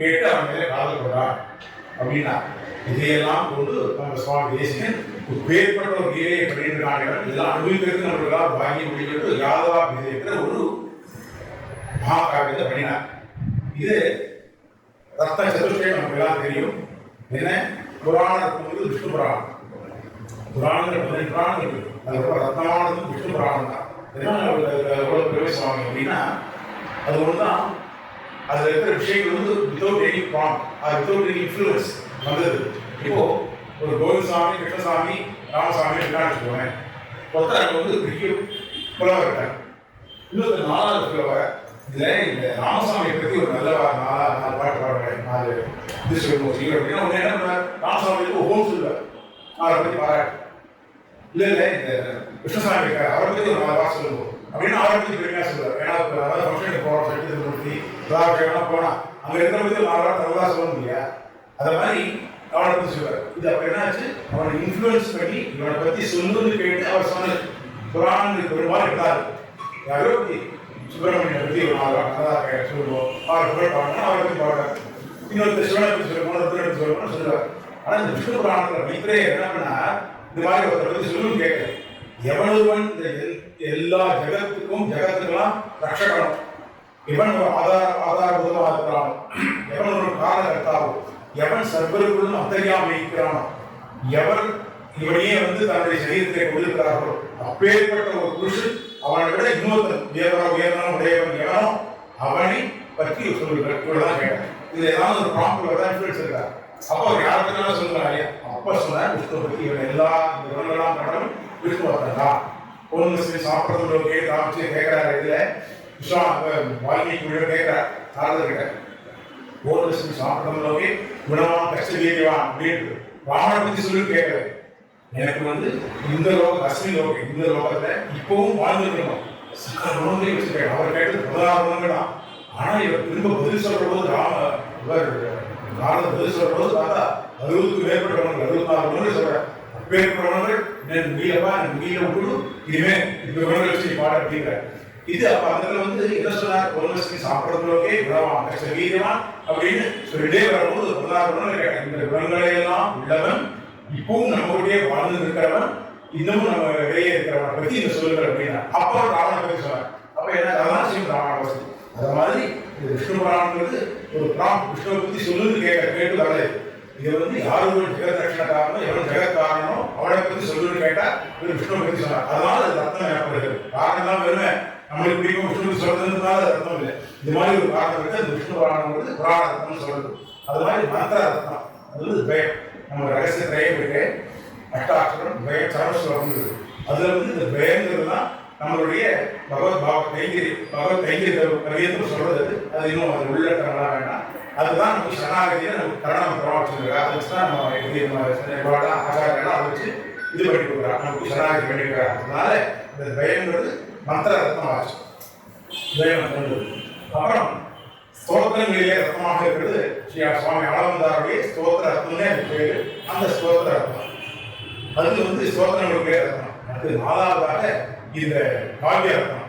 மகாகாவியில் எது ஆரம்பிக்கலாம் ரத்னம் அப்படின்னா இந்த யாதவாபியை தான். அப்பேற்பட்ட இந்த யாதவாபிங்கிறது காவிய ரத்னமாக இருந்தது. ஏன்னா சுவாமி தேசிகன் பண்ணியிருக்கிற நிறைய காவியங்கள், சம்ஸ்கிருத காவியங்கள் பார்த்தா அவர் காவியங்களே 5 பண்ணியிருக்கார். அது வேறு 120க்கும் மேலான கிரந்தங்களா இருக்கட்டும். காவியங்கள் 5. சுபாஷிதரிக்கு ஒரு வீதி காவியம் பண்ணினார், வம்சதேசன் ஒரு கண்ட காவியம் பண்ணினார், பாதுகாசன் ஒரு ஸ்தோத்திர காவியம் பண்ணினார், சங்கல்ப சூரியோன்னு ஒரு நாடகம், அது அதிகாரிகள் ராமார். இந்த மாதிரி ஒரு கேரக்டர்ஸ் அதெல்லாம் பார்த்தா நம்மளுடைய கோபம் அது ஒரு கேரக்டர், ஒரு மந்த புத்தி இருக்கு அது ஒரு கேரக்டர், விவேகம்ன்றது ஒரு கேரக்டர். அதையெல்லாம் அதையெல்லாம் கேரக்டர்ஸ் அதே கேரக்டரைசேஷன் பண்ணி அது அதிகாரிகள் ராமன் சொல்ல வேண்டியதில்லை. அதை மாதிரி ஒரு பண்ணினார். அதுதான் சங்கல்ப சூரியோதமாகிற நாடகம். அதுக்குள்ளாக யாதவாபிதேவம் அப்படிங்கிறது இந்த மகாகாவியத்தை பண்ணினார். இப்படி அந்த 5 காவியங்கள்ல இந்த யாதவாபிதேவங்களுக்கு நம்ம காவிய அர்த்தமாக இருக்குது. இது எப்படி வந்ததுன்னா அவருடைய காலத்துல டென்னிம கவின்னு இருந்தாருன்னா, இந்த டென்னிமகவி மகாபண்டிதன் அவனை மாதிரி பண்டிதன் கிடையாது. ஆனா என்ன ஒரு விஷயம்னா அவன் அதை தவிர வேற எதுவும் பண்டிதன் இல்லைன்னு நினைச்சான். அதுதான் மற்ற இருக்கிற தோஷம். அவன் என்ன பண்ணினா, என்னை தவிர வேற பொறுமை இல்லை, என்னோட போட்டி யாராலும் ஜெயிக்க முடியுமா அப்படின்னா ஒரு கர்வம் கூட இருந்தான். அதுதான் சுவாமி தேசிகன். இவர் பெரிய பகவத் குணத்துல எல்லாமே பகவத் பிரசாதம் நினைக்க மாட்டேங்கிறாங்க. நல்ல புத்தி எப்படி நான் போட்டி ஜெயிக்கணும் பேர் வாங்கிக்கணும்னு எண்ணம் இல்லை. இவருக்கு பேர்பட்ட ஒரு அகங்காரம் தெரிகிறானே, கோபி பண்டிதான் இருக்கான். இதெல்லாம் ஏன்னா இந்த காமங்கிறது இருக்கு, ஆசைக்கு பேர் தான் காமன் பேர். அதனால சின்ன அல்பமான வஸ்துக்கள் எல்லாம் அதுல எல்லாம் வச்சுட்டா அது காமன் பேரு. அந்த காமத்திலேயே கண்ணனுக்கே ஆகுற காமன் புரிஞ்சுட்டாங்க. முதலாளர் சாட்சி பிரகாரம் அது பக்தி ஆகிடும். ஆனால் காமங்கிறது காமனான வார்த்தை எல்லாத்துக்கும். ஒரு வஸ்து நல்லா இருக்கு, பேனா நல்லா இருக்குன்னா அது மேலே இருக்கிறது அது ஆசைன்னு பேர் சொல்றோம். இன்னொரு இடத்துல ஒரு யுவதி இவன் வேலையோ யுவாவதி யுவதி வேலையோ பண்ணா அது காதல்ங்கிறது சொல்லிடுவோம். இது மாதிரி பல விதமாக சொல்றோம். இல்லை இன்னும் இதுவாக போச்சுன்னா காமம்னு சொல்றோம், புத்தி போச்சுன்னா அந்த காமம் எல்லாமே கரெக்ட் தான். ஆனா அதெல்லாம் தோஷம் இல்லை. எந்த அதே காமமான எப்ப தோஷம் தான் ஆகிறது, கண்ணன் பேர் அந்த காமம் இருக்குன்னா அது தோஷம் இல்லை. அதனால கண்ணனுக்கே அவனுக்கு காமம் அப்படின்னா அப்படி இவர் என்ன நினைச்சாருன்னா சுவாமி தேசிகன் இவ்வளவு பெரிய பண்டிதனா இருக்கான். இவர் இவர் கடந்த அந்த பக்தி ஒரு அப்பழுக்கு இல்லாம ஒரு பக்தி இவருக்கு வந்துருக்குனாக்க எவ்வளவு நல்லா இருக்கும் அப்படின்னு ஆசைப்பட்டார். அப்ப அவருடைய கருவத்தை பண்றதுக்கு என்ன பண்ணணும், நாம இவனுக்கு இவருடைய சேலஞ்சை எடுத்து நாம அவனுக்கு பண்ணணும், ஒரு காவியம் பண்ணணும் அப்படின்னு நான் கேட்டார். இது பண்ணார், திருவிழப்பட்டார். அதுக்கு பகவத் நியமனத்தோட அவர் பண்ணார். இவர் பண்ணிய காவியத்துக்கு ராகவாபிதைன்னு ரெட்டிமகவி பண்ணிய காவியம் ராகவாபிதைன்னு ஒரு காவியம் பண்ணினார். இவர் உடனே என்ன பண்ணார், சரி இவர் ராவணத்துக்கு எழுதினான், கண்ணனுக்கு எழுதணும் யாதவாபிதைன்னு அப்பா கிடைச்சது. இந்த யாதவாபிதைன்ற ஒரு காவியத்தை பண்ணி அவனுக்கு காமிச்சார். இதை படித்த உடனே சாஷ்டாங்கமா இவரை சேவிச்சு அபராத சுத்தமாக பண்ணிட்டு அவனே என்ன பண்ணினா இவரை பற்றி பெருமையா அவன் பாட ஆரம்பிச்சான். இது வரைக்கும் ராவணனை பற்றி எல்லாரையும் பாடிட்டு அகங்காரத்தோட பாடினா அகங்காரமா அடங்கி இவரோ சுவாமி இவரோ வந்து கவிதாக்கிசம் அப்படின்னு இவரையே விருது வழங்கி இவர்கிட்ட அபராத சுவாமி இவருக்கு தாசனா இருக்கு. இவரை பத்தி பாடினா இப்போ அவன் பண்ணின ஸ்லோகங்கள்ல ஒண்ணுதான் நாம் வெளியே வச்சிருக்கோம். அன்றாடே வேதே சஞ்சாதே உஜாவஜாதி பாப்பல் சொல்றமே பாப்பலத்யாகமானே சகீதே சர்வபதே சரிததனே புஷ்பமானே புராணே மாயாவாதே சமோதே கலில பிரதாச்சூன்யவாதே வாதே நிசத்தானாயோ ச ஜெய பகவான் கட்டாவதாக அப்படின்னு சொல்றமே. அந்த ஸ்லோகம் வந்து வெளியே இருக்கக்கூடிய ஸ்லோகம் தான். இப்படியாக இந்த யாதவாபிரியத்துல இதனுடைய அவதாரம் இருக்கு. இப்படிதான் அவதரிச்ச யாதவாபிரியம். இதுல சுவாமி தேசிகன் கடைசியா பரஸ்துதி சொல்ற தானே சொல்ற போது எதந்த வெதுவீர பிரீதி விச்சன்னு பிரபூதாம் கவி கதக பிரியேந்திரா க்ஷேமம் காவிய ரத்னம் அப்படின்னு அவரை சாதிக்கிறார். அதாவது கவி கதக பிரியேந்திரா இந்த கவிதாக்கு சிம்மத்தாலே பண்ணப்படுது, உருவாக்கப்பட்டது இந்த காவியம். அது எது தெரியுமா? இது என்னத்தை கொடுக்கும் அப்படின்னா எது வீர பிரீதி விச்சன்னு. இந்த காவியமானது இது சேவிக்கிறவர்கள் அவர்கள் வித்தியபடி பிரதானம் பண்ணுகிறவர்கள் என்ன கிடைக்கும் தெரியுமோ? வெதுவீரன் யாதவருடைய யாதவ சிம்மமான இந்த கண்ணனுடைய பிரீத்தியை சம்பாதித்து கொடுக்கும். இந்த யாதவா விஜயம் இந்த அனுசந்தானம் பண்ணுவதுங்கிறது அது கேட்டாலும் சரி, அதை படனம் பண்ணினாலும் சரி, சேவித்தாலும் சரி, இது யாதவா விஜய சம்பந்தங்கிறது அவர்களுக்கு யாதவருடைய எதிர்வீரருடைய பிரீத்தியை சம்பாதித்து கொடுக்கும் அப்படின்னு அவரை சாதித்தார். இது காவிய ரத்னங்களே காவியுடைய ரத்தமாக இருப்பது. அதோடு கூட ஆற்றுக்கு மங்களத்தை கொடுக்கக்கூடியது. ஆற்றுல யாருக்கெல்லாம் என்னென்ன மங்களங்கள்லாம் வாழ்க்கை அபீஷங்கள்லாம் இருக்கும் அதெல்லாம் நிறைவேற்றி கொடுத்து இந்த யாதவாபதி அப்படின்னு பரஸ்துதிய கடைசி 97வது 97வது ஸ்லோகம் இது சாதிக்கிறார் பரஸ்துதியாக. அப்பேற்பட்ட யாதவாபதியை தான் நம்ம இப்போ அனுபவிக்கிறோம். அதில் பரஸ்துதியாக அமைந்தது. இதில் முதல் ஸ்லோகம் வந்தே பிருந்தாவனச்சரம் வல்லபீ ஜனவல்லபம் ஜெயந்தி சம்பவம் தாம விஜயந்தி விபூஷணம். இதுதான் யாதவாபிதத்துக்கு இதுதான் முதல் ஸ்லோகம். கோபாலகிருஷ்ணனுக்கு இதுதான் முதல் ஸ்லோகம்.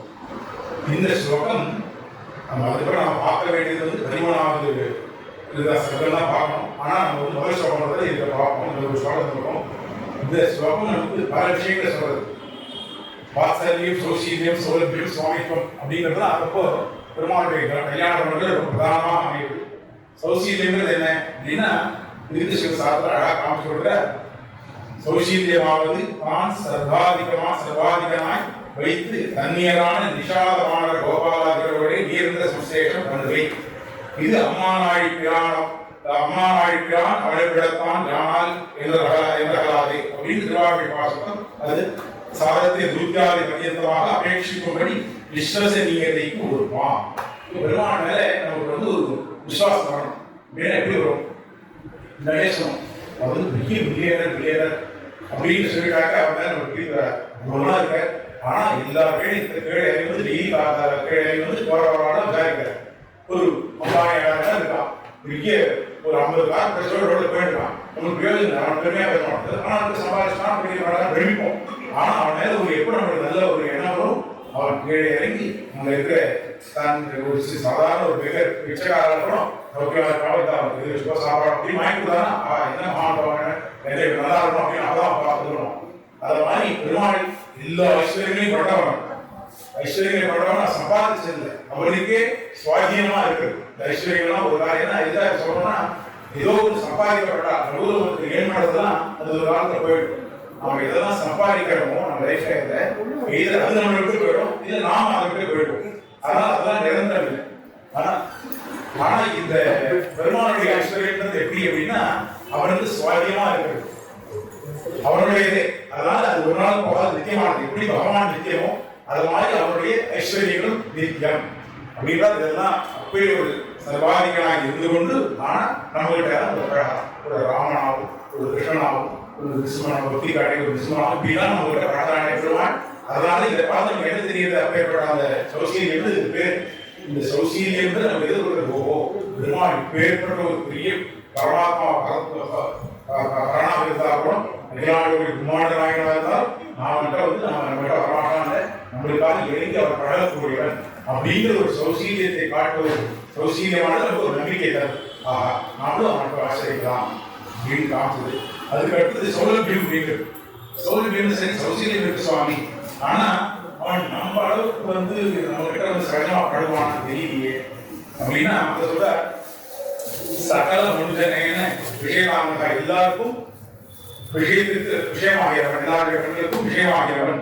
அதாவது சமய சனந்தராஜ் மகாயோகிகளுக்கெல்லாம் கூட கிட்ட நிலமல்லாத தன்னை சகல மனுஷனேன விஷயமாகிறதா அப்படின்றபடி மனிதை தன்னை எல்லாருக்கும் எங்கேயோ ஒரு இடத்துல உட்கார்ந்து யாருக்கு வேணுமோ சமணம் கொண்டிருக்கிறாங்கல்ல, தானே இயற்கை வந்து எல்லாருக்காகவும் தானே நம்மளுக்கு அனுகிரகம் பண்ணுறவன் அப்படின்னா யாருக்கெல்லாம் கிடைக்காத சமய சனந்தராஜ் மகாயோகிகளுக்கெல்லாம் கிட்டாத ஒன்றை நமக்கு கொடுக்கிறவன் அப்படின்றால் நம்மளுடைய கண்களுக்கும் நமக்கு பிரீதிக்கும் அவன் பாத்திரமாகிறவன், அவனுடைய பேச்சுக்கும் நம்மளை ஆக்குகிறவன் அப்படின்லாம் சொன்னார். அதுக்கு வாசல் என்பது ஒன்று இருக்கு. வாசல் என்பது உடனே நமக்கு பயம் வந்துருக்கு. சரி சுவாமி, அவன் நல்லவனா அவனா நல்லாவே தோஷமே இல்லாம நல்லதே பண்ணிட்டு தான் அவன் மேல இப்படி இருப்பான். சரி, நான் ஏற்பட்ட அபராதத்தை பண்ணியிருக்கேன், ஏற்பட்ட தோஷம் பண்ணியிருக்கேன், எங்கிட்ட எப்படி அவன் இப்படி இதுவா இருப்பான்? ஏன்னா போனே அவனுக்கு பெருமாளுக்கு வந்து தண்டை தரப்புன்னு ஒரு ரோல் உண்டு. தயதான் அவருடைய சுவாபாவிகமா இருக்கிறது, அவருடைய கருணை தான். ஆனா இந்த தண்டை தரப்புன்ற ஒரு ரோல் என்ன அப்படின்னா, ஒரு ஆபீஸ்ல வந்து சிஇஓ இருக்காரு, அவருடைய பிள்ளையும் அங்கே ஒர்க் பண்றான். அதே ஆபீஸ்ல ஏதோ ஒரு போஸ்ட் கொடுத்து வச்சிருக்காரு. அவருக்கு வந்து எல்லாரையும் ரட்சிக்கிறவன், எல்லா போஸ்டும் அதிகரிக்கிறவன், அவருக்கே தான் எல்லா ரோலும். ஆனா தப்பு பண்ணவனுக்கு தண்டனை கொடுக்கணுங்கிற ஒரு ரோலும் அவருக்கு தான் இருக்கு. அப்போ என்ன பண்ணணும், அவர் இவருக்கு அந்த தண்டனை தப்பு பண்ணிட்டான் அப்படின்னா அவன் பிள்ளையாகவே இருந்தாலும் அவனுக்கு தண்டனை கொடுத்தாகணும். பெருமாள் கையை கட்டி போடு. இப்போ அவனெல்லாம் பரவாயில்ல, அவனா என்ன நினைக்கக்கூடாது, நம்ம பிரகதி பண்ணிட்டு என்னன்னா தப்பு பண்ணலாம். ஏன்னா பெருமாள் பற்றி மோட்சம் சித்தம் தான் எப்படி கொடுத்துருக்கலாம், அது நிச்சயம் தான் சத்தியம், அது ஒன்றும் தப்புவது இல்லை. ஆனா அவனுடைய நம்ம என்ன சொல்லியிருக்கோம், பெருமாள் போய் பிரகதி பண்ணிக்க ஒரு சத்தியம் பண்ணி கொடுத்துருக்கோம். ஆணுகூலியேஸ்வரர் மண்டலப்பா, இனிமே நான் அவனுக்கு அனுகூலமாகவே இருப்பேன்.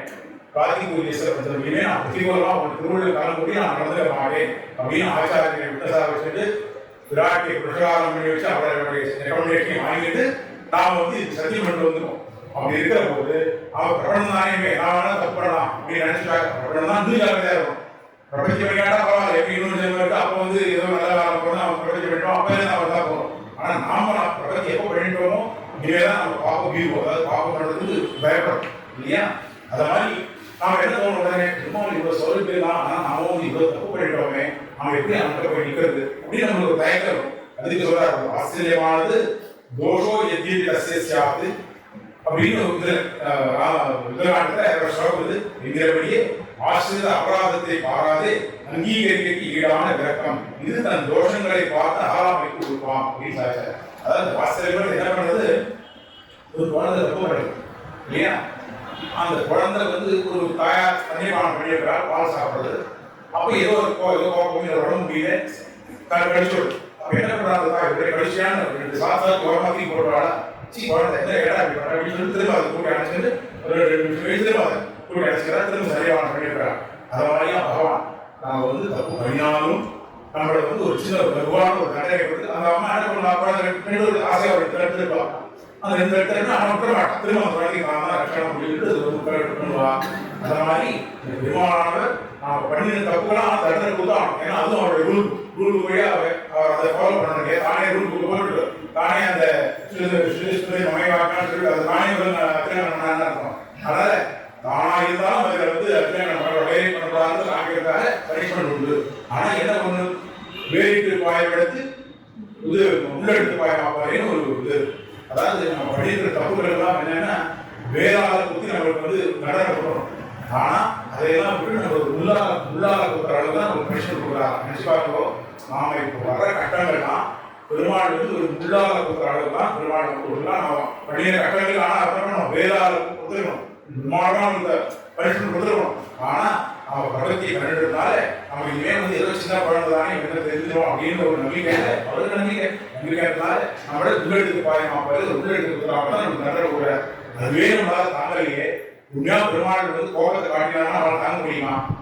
ஆனா அதனால இதெல்லாம் நினைச்சு 2 நம்மளுக்கு ஒரு நம்பிக்கை பெருமாள் என்ன, பெருமாள் தயதான் நமக்கு சுவாபாவிகம், தண்டதற்கு வந்து அவருக்கு வந்து அவருடைய ரோல் அவ்வளவுதான். அது கண காலத்தில் மறைஞ்சு போயிடும். அவங்கள்ட்ட நம்ம வந்து அபராத சிவாபம் பண்ணாலும் பிராயசியம் பண்ணாலும் இதெல்லாம் மறைஞ்சு போயிடும். பிராயசியம் திரும்ப அந்த தப்ப பண்ணாமல் இருக்கணும், இப்போ மறைஞ்சு போயிடும். எல்லாத்துக்கும் மேலே விராட்டி நமக்கு இருக்கவே இருக்காரு. என்னதான் படிக்காம வந்து குறைவான மார்க் வாங்கி இருந்தாலும் இந்த குழந்தை நேரம் அப்பாட்ட போடணும். அப்பாட்ட போய் இருக்கிறது, அப்பா ரொம்ப கோபமாக இருந்தா நினைச்சுவேன், நீ போய் வாங்கி கொடுவாங்க. இந்த அம்மா என்ன பண்றா, ஏடா இப்ப போனவரே சொன்னாங்கடா திரும்ப இதை பண்ணிட்டு சரி வா போலாம் போயிட்டு குழந்தை வச்சு போய் அப்பா வந்து போறா. இந்த ரிப்போர்ட் கார்டு எடுத்துட்டு போனாக்க அவர் சோகமா இருக்கா. இந்த ரிப்போர்ட் கார்டு எப்படி சைன் பண்ணுறது, இதை போய் நீங்க காமிக்கிறீங்க, இப்போ இது எப்படி நான் சைன் பண்ணுறது, போனதுலேயே தப்பு பண்ணானே இப்போ திரும்ப படிக்காம வந்திருக்கானே, இது மாதிரி ஸ்பீடா பயந்துருக்கானே, அதனால பரவாயில்ல நான் இதெல்லாம் தானே, அதனால தானே அடுத்தது சரியா போயிடுவான் அப்படின்னு சொல்லி நீங்களாம் நம்ம விட்டா என்ன பண்ணுவான், குழந்தை எங்கே போவான், நம்ம கிட்ட பண்ணா நாளைக்கு ஸ்கூல் உள்ள அலோவ் பண்ண மாட்டான், அப்புறம் எப்படி பாசமாக வாங்குவான், எப்படி படிக்க முடியும், அதனால போகணும் எதையோ சொல்லி அவனை வந்து பெருமாளை கன்வின்ஸ் பண்ணி தன்கிட்ட இருக்கிற இன்ஃப்ளூயன்ஸ்னால அவனை போட வச்சாக்க அவன் போட்டுட்டானா பழைச்சான்.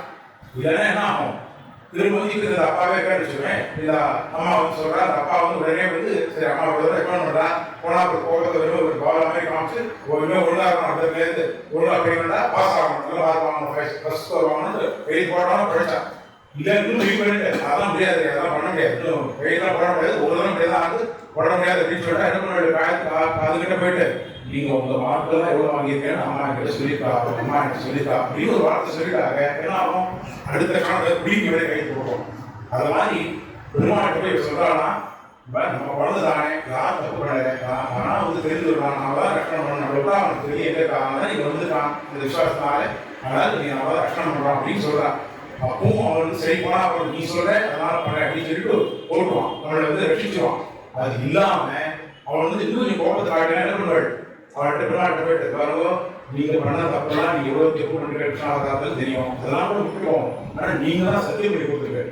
ஏன் சகதேவமாய வாசித ஜாதே அவையும் சர்வபூதியை ததாமியது பிரதமமான ஒரு விஷ்ணமாக சொல்லியிருக்கீங்க ராமாவதாரம் எடுத்தபோது. அப்போ அதுக்கு என்ன ஆச்சு, வேல்யூ இல்லைன்னு ஆகிடும். இதுதான் சத்தியம் பண்ணி கொடுத்தோம். சர்வதமான பிரத்யேகம் அவன் ஏகம் சரணம் அவன்பா சர்வபாபியக்கு மோட்சிஷாய் மோசம்னு சொல்றாரு. இதுதான் சொன்னீங்க, வேற யாரும் இல்லையே, அதே தான் நடக்கணும். இப்படிலாம் ரெக்கமெண்ட் பண்ணுறதுனால இந்த மாதிரி விஷயங்கள்லாம் காமிச்சு கொடுக்கறதுனால விராட்டி விடுறான்.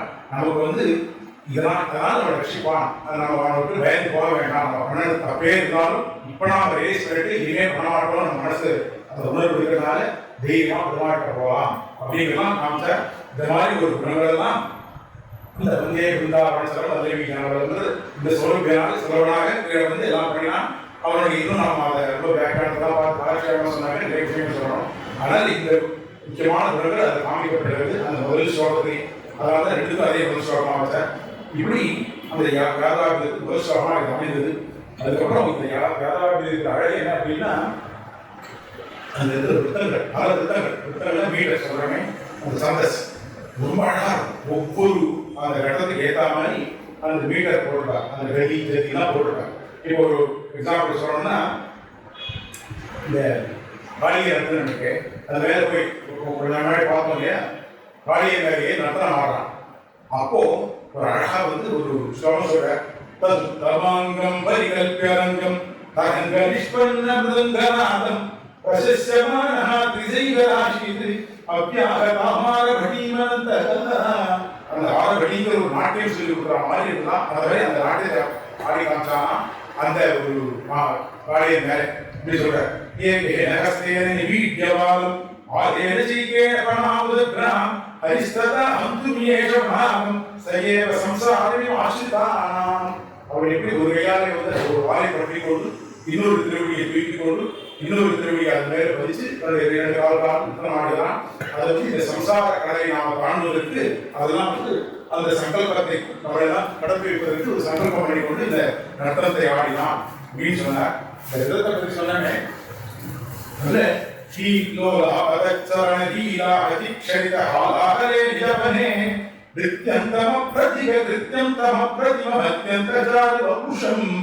தேவாதிவிஸ்மய சேவாதரத்வரிதஹேவாக கோஷம் வரைஹி திருஷ்டாவதானமத துஷ்டாவசௌரி மகிதிஷ்டாவரோத சகிதஹ அப்படின்னு எப்படி நாட்டியம் ஆடுறானோ அதுக்கேற்ற ஒரு விதத்துல அதெல்லாம் வந்து பண்ணி காமிச்சான் அப்படின்னு பல விதத்துல பல சந்தஸ்ல பல விதத்துல இதெல்லாம் பாட ஸ்ரீமத் பாகவதத்துல 50வது சர்க்கம் தொடங்கிதான் தசமஸ்கந்தத்தோட உத்தராகும். அந்த தசமஸ்கந்தம் அதனுடைய 50வது சர்க்கம் தொடங்கி ருக்மிணிகள் ஆடுறாங்களா அதுல வந்து அப்ப சொல்ற அதுல வந்து ஸ்லோகம் ராஜாசி பீஷ்மகோணாம் விதர்பாதிபதிர்மஹான் தஸ்ய பஞ்சாபவன் புத்ராः கண்ணீகாச்சவராணனா ருக்மிக்ரஜோ ருக்மரதः ருக்மபாஹு அனந்தரஹ ருக்மகேஷஹ ருக்மமாலி ருக்மிண்யேஷாம் சுசாசதி அப்படின்ற ஸ்லோகம் சிவபாவ ஸ்லோகம் அது. உத்தரப்பிரதேசத்து அரசன் பீஷ்மகர். இதெல்லாம் ருக்மிணியுடைய அந்த கட்டமாக இருக்குது. ருக்மிணியான கட்டம் இது வரைக்கும் சொன்னதுன்னா பூர்வீகையாக அவதாரிக்கலாம். அந்த உத்தரப்பிரதேசத்துல அதுக்கு ராஜா பீஷ்மகன்ற அரசன். அதுக்கு கேபிட்டல் தலைநகரம் வந்து குண்டீரபுரம் அப்படின்ற ஒரு பிரதேசம், ஒரு இடம். இது உத்தரப்பிரதேசங்கிறது எது அப்படின்னா இன்னைக்கு மகாராஷ்டிரால விரார் அப்படின்னு இருக்கு. அந்த விராருங்கிறது தான் வந்து அந்த அணியை குண்டீரபுரம். அது இந்த பூர்ணாரினுடைய பேசினது தான். இந்த நாக்பூர், அமராவதி, அகோலா, சந்திரபூர்லாம் இருக்கு. அந்த ஏரியா இருக்கிறதா குண்டீரபுரம் பேர். அதுதான் வந்து அந்த உத்தரப்பிரதேசம் பேர். அந்த விதர்பாதிபதிக்கு அந்த பீஷ்மகருக்கு 5 புத்திரர்கள், ஒரு குமாரதி. ருக்மி, ருக்மரதா, ருக்மபாஹு, ருக்மகேசி, ருக்மமாலி அப்படின்னு 5 குமாரர்கள், ஒரு பெண். ரூபமதியாக அதிரூப சௌந்தரியாக இந்த ருக்மணி அப்படிங்கிற ஒரு பெண். இதெல்லாம் வந்து சிவதாபத்தில் சொன்னார். ஆனால் சுவாமி தேசிகன் ருக்மணியை பற்றி காமிக்கிறார். அந்த சகோதரர்கள் ருக்மியை மட்டும்தான் அந்த விசாரிக்கிறார். 4 சகோதரர்கள் துல்லியமன் ஏதோ இல்லை காரணத்தால் அவர்களுக்கு காமிக்கிறார். இப்போ ருக்மிணியுடைய அவதாரம் மொத்தம் 24 சர்க்கங்கள். இதுல சிவத் பாகவதம் 12 ஸ்காந்தம் தான், 18,000 ஸ்லோகம் தான். ஆனா இந்த ஒரு அதுல தசமஸ்கந்தம் 1600 ஸ்லோகம் தான் சிவ பாகவதம். அந்த 10வது கிருஷ்ணகிரீஸ்வரர் 10வது ஸ்காந்தம் இருக்கு. ஆனா இவர் சுவாமி தேசிகன் என்ன பண்ணா அந்த 10வது ஸ்காந்தத்தை மட்டும் எடுத்தார் விஷயமாக தன்னுடைய யாதவா இருக்கு. அதுல மொத்தம் 12 ஸ்காந்தம் சொன்னேன். இதை அந்த கிருஷ்ணகிரியை மட்டும் எடுத்துட்டு 24 சர்க்கங்களா பண்ணினாங்க. அதுல மொத்தமா பெருமானுடைய எல்லா விஷயங்களை பத்தி சொல்றதுக்கு 12 ஸ்காந்தம். இதுல கிருஷ்ணகிரியை மட்டும் பத்தி சொல்றதுக்கு 24 சர்க்கங்கள் பண்ணினாங்க. சரி சுவாமி, இதை நம்ம சர்க்கங்கள் தான் சர்க்கங்களா சின்ன சின்னதா இருக்கும், ஸ்லோகம்னா கம்மியா இருக்கும் அப்படின்னு இல்லை. அதுல 1600 ஸ்லோகம் தான் கிருஷ்ணகிரி. இதுல இது வந்து 2400 ஸ்லோகங்கள். இதுல இந்த யாதவத்தில் இந்த கிருஷ்ணகிரி சொல்ற அத்தனை ஸ்லோகங்கள் அப்படி இருக்கும். இதுல 12வது சர்க்கம் ருக்மிணியை பற்றி சொல்றது. ருக்மிணியுடைய அவதாரம் தொடங்கி அவர் எப்படி இருந்தால் அவருடைய ரூபம், அவருடைய சௌந்தரியம் எப்படி ஆவணத்தை அதான் சொல்றது. 13வது சர்க்கம் தான் ருக்மிணி கல்யாணம் நடக்குது. நம்மளுக்கு விஷயம் இங்க இந்த 3வது தான் நமக்கு இருக்கிறதுனால 12வது சர்க்கம் ருக்மிணியுடைய அவதாரம் தொடங்கி அவர் எப்படி இருந்தால் அவருடைய அழகு, அவருடைய கண் பண்ணின காதல் இதெல்லாம் நமக்கு சொல்லும், அனுபவிப்போம். 13வது சர்க்கமானது ருக்மிணி கல்யாணத்தை அனுபவிப்போம். ருக்மிணி அவதாரத்தை பற்றி சொல்ற இதுதான் ஒரு சர்க்கம் முழுக்க ருக்மிணியுடைய அவதாரம் அழகு. இதை பற்றி கூட சொல்றது சுவாமி ஒரு சர்க்கம் முழுக்க 97 ஸ்லோகங்கள் 12வது சர்க்கத்தை ஆகிறார். அதுல இன்னொரு விஷயம், யாதவா விருது பேர் வச்சார். அந்த சர்க்க 12வது சர்க்கத்தின் முடிவில் இதுக்கு ருக்மிணிய விஜயன்னு சொல்லி முடிக்கிறார். இல்ல ருக்மிணியுடைய விஜயம் அப்படின்னு சொல்லி முடிக்கிறார். இன்னொரு விஷயம், ருக்மிணியுடைய அவதாரத்தை பற்றி சொல்றவர் சுவாமி தேசிகன் தான். அதுல சிவ பாவத்தினால வேற எங்கேயுமே சுவாமி தேசிகன் மட்டும்தான் ருக்மிணியுடைய அவதாரத்தை விஷயங்களை பற்றி இவ்வளோ விரிவாக சொல்றாங்க. அது ஒரு அனுபவம் இருக்குது. அதுல முதல் ஸ்லோகம் 12வது சர்க்கத்தில் முதல் ஸ்லோகம். ததாபிதானந்த மகாபயோதேஹே தரங்கவித்யா பஜதோ பதாராணி அசேஷ ரூபேஷ்வனுரூப ரூபா தேவி ஜெகன்னே துரணுப்ரதிஜ்ஞே அப்படிங்கிற முதல் ஸ்லோகம். பெருமாள் ஆனந்தமயனான பெருமான் என்ன பண்றான், எப்படி வந்து சமுத்திரத்தினுடைய அலைகள் என்ன பண்றது, ஒவ்வொரு அலையும் முன்னாடி நம்மகிட்ட வருது, நம்மளோட ஸ்பர்சிக்கிறது, திரும்ப போயிடுது, போகணும் அப்படி போகிறது, அதோட நிற்கிறது, திரும்ப வந்துடுது, நம்ம வீட்டில் திரும்ப வந்து ஸ்பர்சிக்கிறது, திரும்ப போகிறது. இது ஒரு ஏரியா பண்ணுறது. அது மாதிரி பெருமாள் என்ன பண்றான், நிறைய அவதாரம் இருக்கலாம், திரும்ப நம்ம அவதாரம் வந்து நம்ம கிட்ட வந்துட்டு போயிட்டு இருக்கான். அவன் நான் வெளியே போடல, ஒரு 4 பத்தாவத பார்த்தா உடனே, ஏன்னா ஒரு சிம்மா அவதாரம் யாருக்கு அவதாரம், ஒரு இரண்டினை வழிகள் இருக்கா இல்ல, இரண்டினை வழிகள் அங்கே இருந்து பண்ணிட்டு வரோம், சங்கமாக எல்லாம் பண்ணா போறேன். ஒரு பிரகலாதன் கிடைக்கலாம், இந்த பிரகலாதனுக்காக எடுக்கப்பட்டதான் அந்த விஷ்ணுவாவதாரம். அது மாதிரி ராமாவதாரம், ராவணன் எடுக்கிறது அங்க போறாத, அங்கே இருந்து சங்கல்பதாரம் பண்ண முடியாத. ஆனா இங்க வந்து திருவாக்கிய பரிபாலனா என்னன்னு காமிக்கணும், ஒரு சொல்லுன்னா என்னன்னு காமிக்கணும், ஒரு வந்து பாதிபடத்தில் பாதிபடத்தில் 2 பேர் கொண்டு வரணும். ஆனால் பதிவாகணும்னா விராட்டி கொண்டு ஆமையாக கொண்டு நீ காமிக்கணும். பல விஷயங்கள் எல்லாத்தையும் எப்படி இதுவா இருக்கு சத்தியி குருகுலம் சுசுருஷியா இதெல்லாம் காமிக்கிறதா இதெல்லாம் காமிக்கிறதா சொல்லலாம். அது மாதிரி கண்ணன் மகாபாரத யுத்தம் நடத்தினாங்க, அதை அங்கேயே இருந்து நடத்திக்க முடியாதா, அவர் சகலத்தினால பண்ணிக்க முடியாதா? ஆனா இங்க வந்து அதனுடைய சொல்லுக்கு காமிக்கணும். இப்ப அவர் சொல்லுக்கு காமிச்சதுனால இவ்வளவு நாம் அனுபவிக்கிறோம், இல்லைன்னா நம்ம யாராவது எப்படி வந்திருக்கும். அதனால இங்க வந்து கிருஷ்ணாபுரம் அப்படி ஒரு அலைகள் எப்படி போயிட்டு போயிட்டு திரும்ப நம்ம அனுபவிக்கிறதோ அதெல்லாம் நம்ம பெருமாள் அனுபவம் அப்படிதான் ஒரு அனுபவம் பண்றான். அது நல்ல ஒரு ஐஸ்வர்யம் கொடுக்குறான், நல்ல சம்பளத்தை கொடுக்குறான், நல்ல வேலையை கொடுக்குறான். அது வேலையை கிடைக்கிறதுன்னு அவசரம் கோயில்களாக போயிருக்கோம், அடிக்கடி காலத்துக்கு போனோம். ஆனா ஒரு நல்ல வேலை அமைஞ்சது சம்பளம்னு ஆஃபீஸில் டைமே இல்லை சார். கோயில் போய் ஒரு மாசம் அது போக என்ன போச்சு. அப்போ அதுக்கு முன்னாடி இருந்த ஒரு தைரியமானது நம்ம பெருமாள் அனுகிரகம் பண்ணிட்டாங்க உடனே நமக்கு அதே பட்சம் வேற மாதிரி ஆயிருக்கும். அப்ப என்ன பண்றோம், பெருமாள் இதுக்கு ஒரு பனிஷ்மெண்ட் வருது. அப்போ திரும்ப பெருமாள் பிரார்த்திக்கிறோம், இது நீ கொடுத்த வேலை தானே, ஆஃபீஸ்ல வந்து இந்த ப்ரொவைட் கொடுக்கல, இது இல்லை ட்ரீட்மெண்ட் கொடுக்கல, போனஸ் கொடுக்கல, ஆனால் வந்து திரும்ப பெருமாள் பிரார்த்திக்கிறோம். திரும்ப பெருமாள் கொடுத்ததில்லை. ஏன்னா நீ போன தடவை வந்தா இதை கொடுத்தேன், திரும்ப போய் ஒரு மாசம் நீ இதை திரும்ப கண்ணு வச்சு பார்க்கறது, தலை வச்சு படிக்கிறதே திரும்ப கொடுக்குறேன் அப்படின்னு கொடுக்குற. திரும்ப போறான், ஒரு போனஸ் கிடைச்சது, டபுள் இன்க்ரிமெண்ட் கிடைச்சது, ப்ரொமோஷன் கொடுத்தா, ஆஃபீஸ் அது பணம் கொடுத்தா. அப்போ திரும்ப என்ன ஆச்சு, பெரிய கையில் ஹையர் போஸ்ட் போயிட்டேன் சார், எந்த போஸ்ட் போக முடியல, அதனால ஒன்று சிவராம டெய்லி பாராயணம் அதெல்லாம் அவகாசம் இல்லை காலத்தில் இப்படி ஓடணுக்கு மீட்டிங் இருக்கு, இப்படி திரும்ப போயிடணும். ஆனால் திரும்ப போய் பிரமாணம் ஏதோ கஷ்டம் பிரமாணம் இப்படி நம்ம போய் வந்துடுவோம். பெருமாள் நம்ம விடுறதில்லை அப்படின்னு இவ்வளோ நாம தப்பி போனாலும் பெருமாள் நம்ம விடுறதில்லை. அவனுக்கு ஒரு ரகம், அவனுடைய பிரிவாதம் என்ன, நம்மளோட விடுறதில்லை. நம்மளுக்கு இருக்கிற பிரிவாதம் என்ன அனுபவம் சரி, நான் அவங்க கிட்ட விலகி போயிட்டே இருக்கேன். எவ்வளவு ஒரு அனுகூலமாக நம்மளுக்கு அனுகூலம் கிடைக்கணும். சரி, நல்ல கோயிலுக்கு பக்கத்திலே அதுக்கு ஏற்றாம நமக்கு எல்லா வசதிகளும் வந்து காத்து கொள்ளலாம். அப்புறம் உடம்புல ஒரு ஆரோக்கியம், நல்ல ஒரு ஃபேமிலி எல்லாம் கொடுத்தாலும் நம்ம வந்து சீரியல் பார்க்கணுங்கிறதா தேவை. நல்ல சீரியல் சீரியல் எப்படி அச்சு தெரியல. இப்படிதான் நம்மளுடைய மனசு நம்மளுக்கு எழுதியவருடைய மனசு டிபெண்ட். ஏன்னா பார்க்கணும் இந்த அனித்தியமான வசதிகளே ஒரு ஆசை வந்ததுனால, இது ஒரு பிடிப்பு வந்ததுனால, அட்டாச்மெண்ட் வந்ததுனால அது வந்து நம்மளால வேலை போக முடியல. திருவாரணம் பண்ணணும்னு ஆச்சாரிய சொன்னார், திருவாரணம் பண்றோம். ஆனா என்ன பண்றோம், ஸ்கோரை பார்த்துட்டு திருவாரணம் பெருமாள் கிடைக்கணும். அங்க அவருக்கு கோதவசம் பிரச்சனையே வந்து எதிராக ஸ்கோர் இந்த மாதிரி இதுல இருந்து நம்மளுக்கு ஒரு அட்டாச்மெண்ட் நம்ம அதில் விளங்க முடியும் இல்லையா. இப்படின்னா என்ன பெருமாள் லட்சணம் ஆதாரம் படம் போயிட்டு வரோம் அப்படின்னு ரசிக்கலாம். இப்படியான ஒரு பெருமாளுடைய அனுகிரகம் நமக்கு கிடைக்கலாம். எப்படி அலைகள் வந்து திரும்ப திரும்ப போய் நம்ம தொட்டு போனோம், திரும்ப வந்து நம்ம அனுகிரகம் பண்ற மாதிரி அதை மாதிரி தன்னுடைய ஆனந்த அனுபவத்தை நமக்கு கொடுத்து திரும்ப போறான் அப்படின்னா இந்த ஒரு விஷயம். இந்த அதெல்லாம் என்ன பண்றாங்கன்னா பெருமாள் ஒவ்வொருவரும் நம்ம கிட்ட அனுகிரகம் பண்றதுக்காக ஒரு அவதாரம் இருக்கிற போது தனியா வருது. பிராட்டியும் கூடவே வருகிறான்னு சொல்ல வந்தாரு. ஏன்னா புனிய அவதாரத்தை தான் சொல்லப்படுது. அப்போ ஒவ்வொரு தினமும் பிராட்டியை தனக்கு வேணா அவருக்கு தனியாக வந்தா நமக்கு ஆபத்து. பெருமாள் தனியா இருந்தாக்க நம்ம போறதை கிட்ட போது நமக்கு ஆபத்து தான். அவர் திடீர்னு அந்த கோபத்துல அவருக்கு அது பிரதானம் ஆயிடுச்சுனாக்க அடிச்சுவார், தெளிச்சுவார். ஆனால் பிராட்டியோட சேர்ந்தே தான் பெருமாள் போகணும். பிராட்டியோட சேர்ந்துதான் போகணும். அதனாலதான் வந்து ஒரு விதமே உத்தேசம் அப்படின்னு நமக்கு சொல்ற சம்பிரதாயத்தை. அதனால நீங்க பாருங்க ராமாயணம் ஒரு காப்பாசன் ராவணனை காட்டிலும் தப்பு பண்ணினான், மகாபராதம் பண்ணார். அவனுக்கு ரட்சணம் கிடைச்சு பெருமாள் வந்து அடைகளை கொடுத்தார். ஏன், பிராட்டி கூட இருந்தார். ஆனா ராவணனுக்கு அது கிடைக்கல. ஏன், ராவணன் பண்ணிய தப்பு பிராட்டிக்கு தனியாக இருந்தா எப்படி இல்லை, அகலிலே நிறைவேற்று சொல்லதான் ரைட்டு. ஆனா அந்த அவதாரத்தை பிரச்சமா கூட இல்லை. அதனால வந்து அவனுக்கு தண்டனை கிடைச்சது. சரி சுவாமி பீஷ்மன் வந்தான், அவனுக்கு தனியாக தான் வந்தான், அவனுக்கு எப்படி வந்து அடைகள் கொடுத்தார். அவையின் தத்துவமையா அப்படிங்கிற சுக்ரீவனை போய் கூட்டணும்னு சொல்றார்.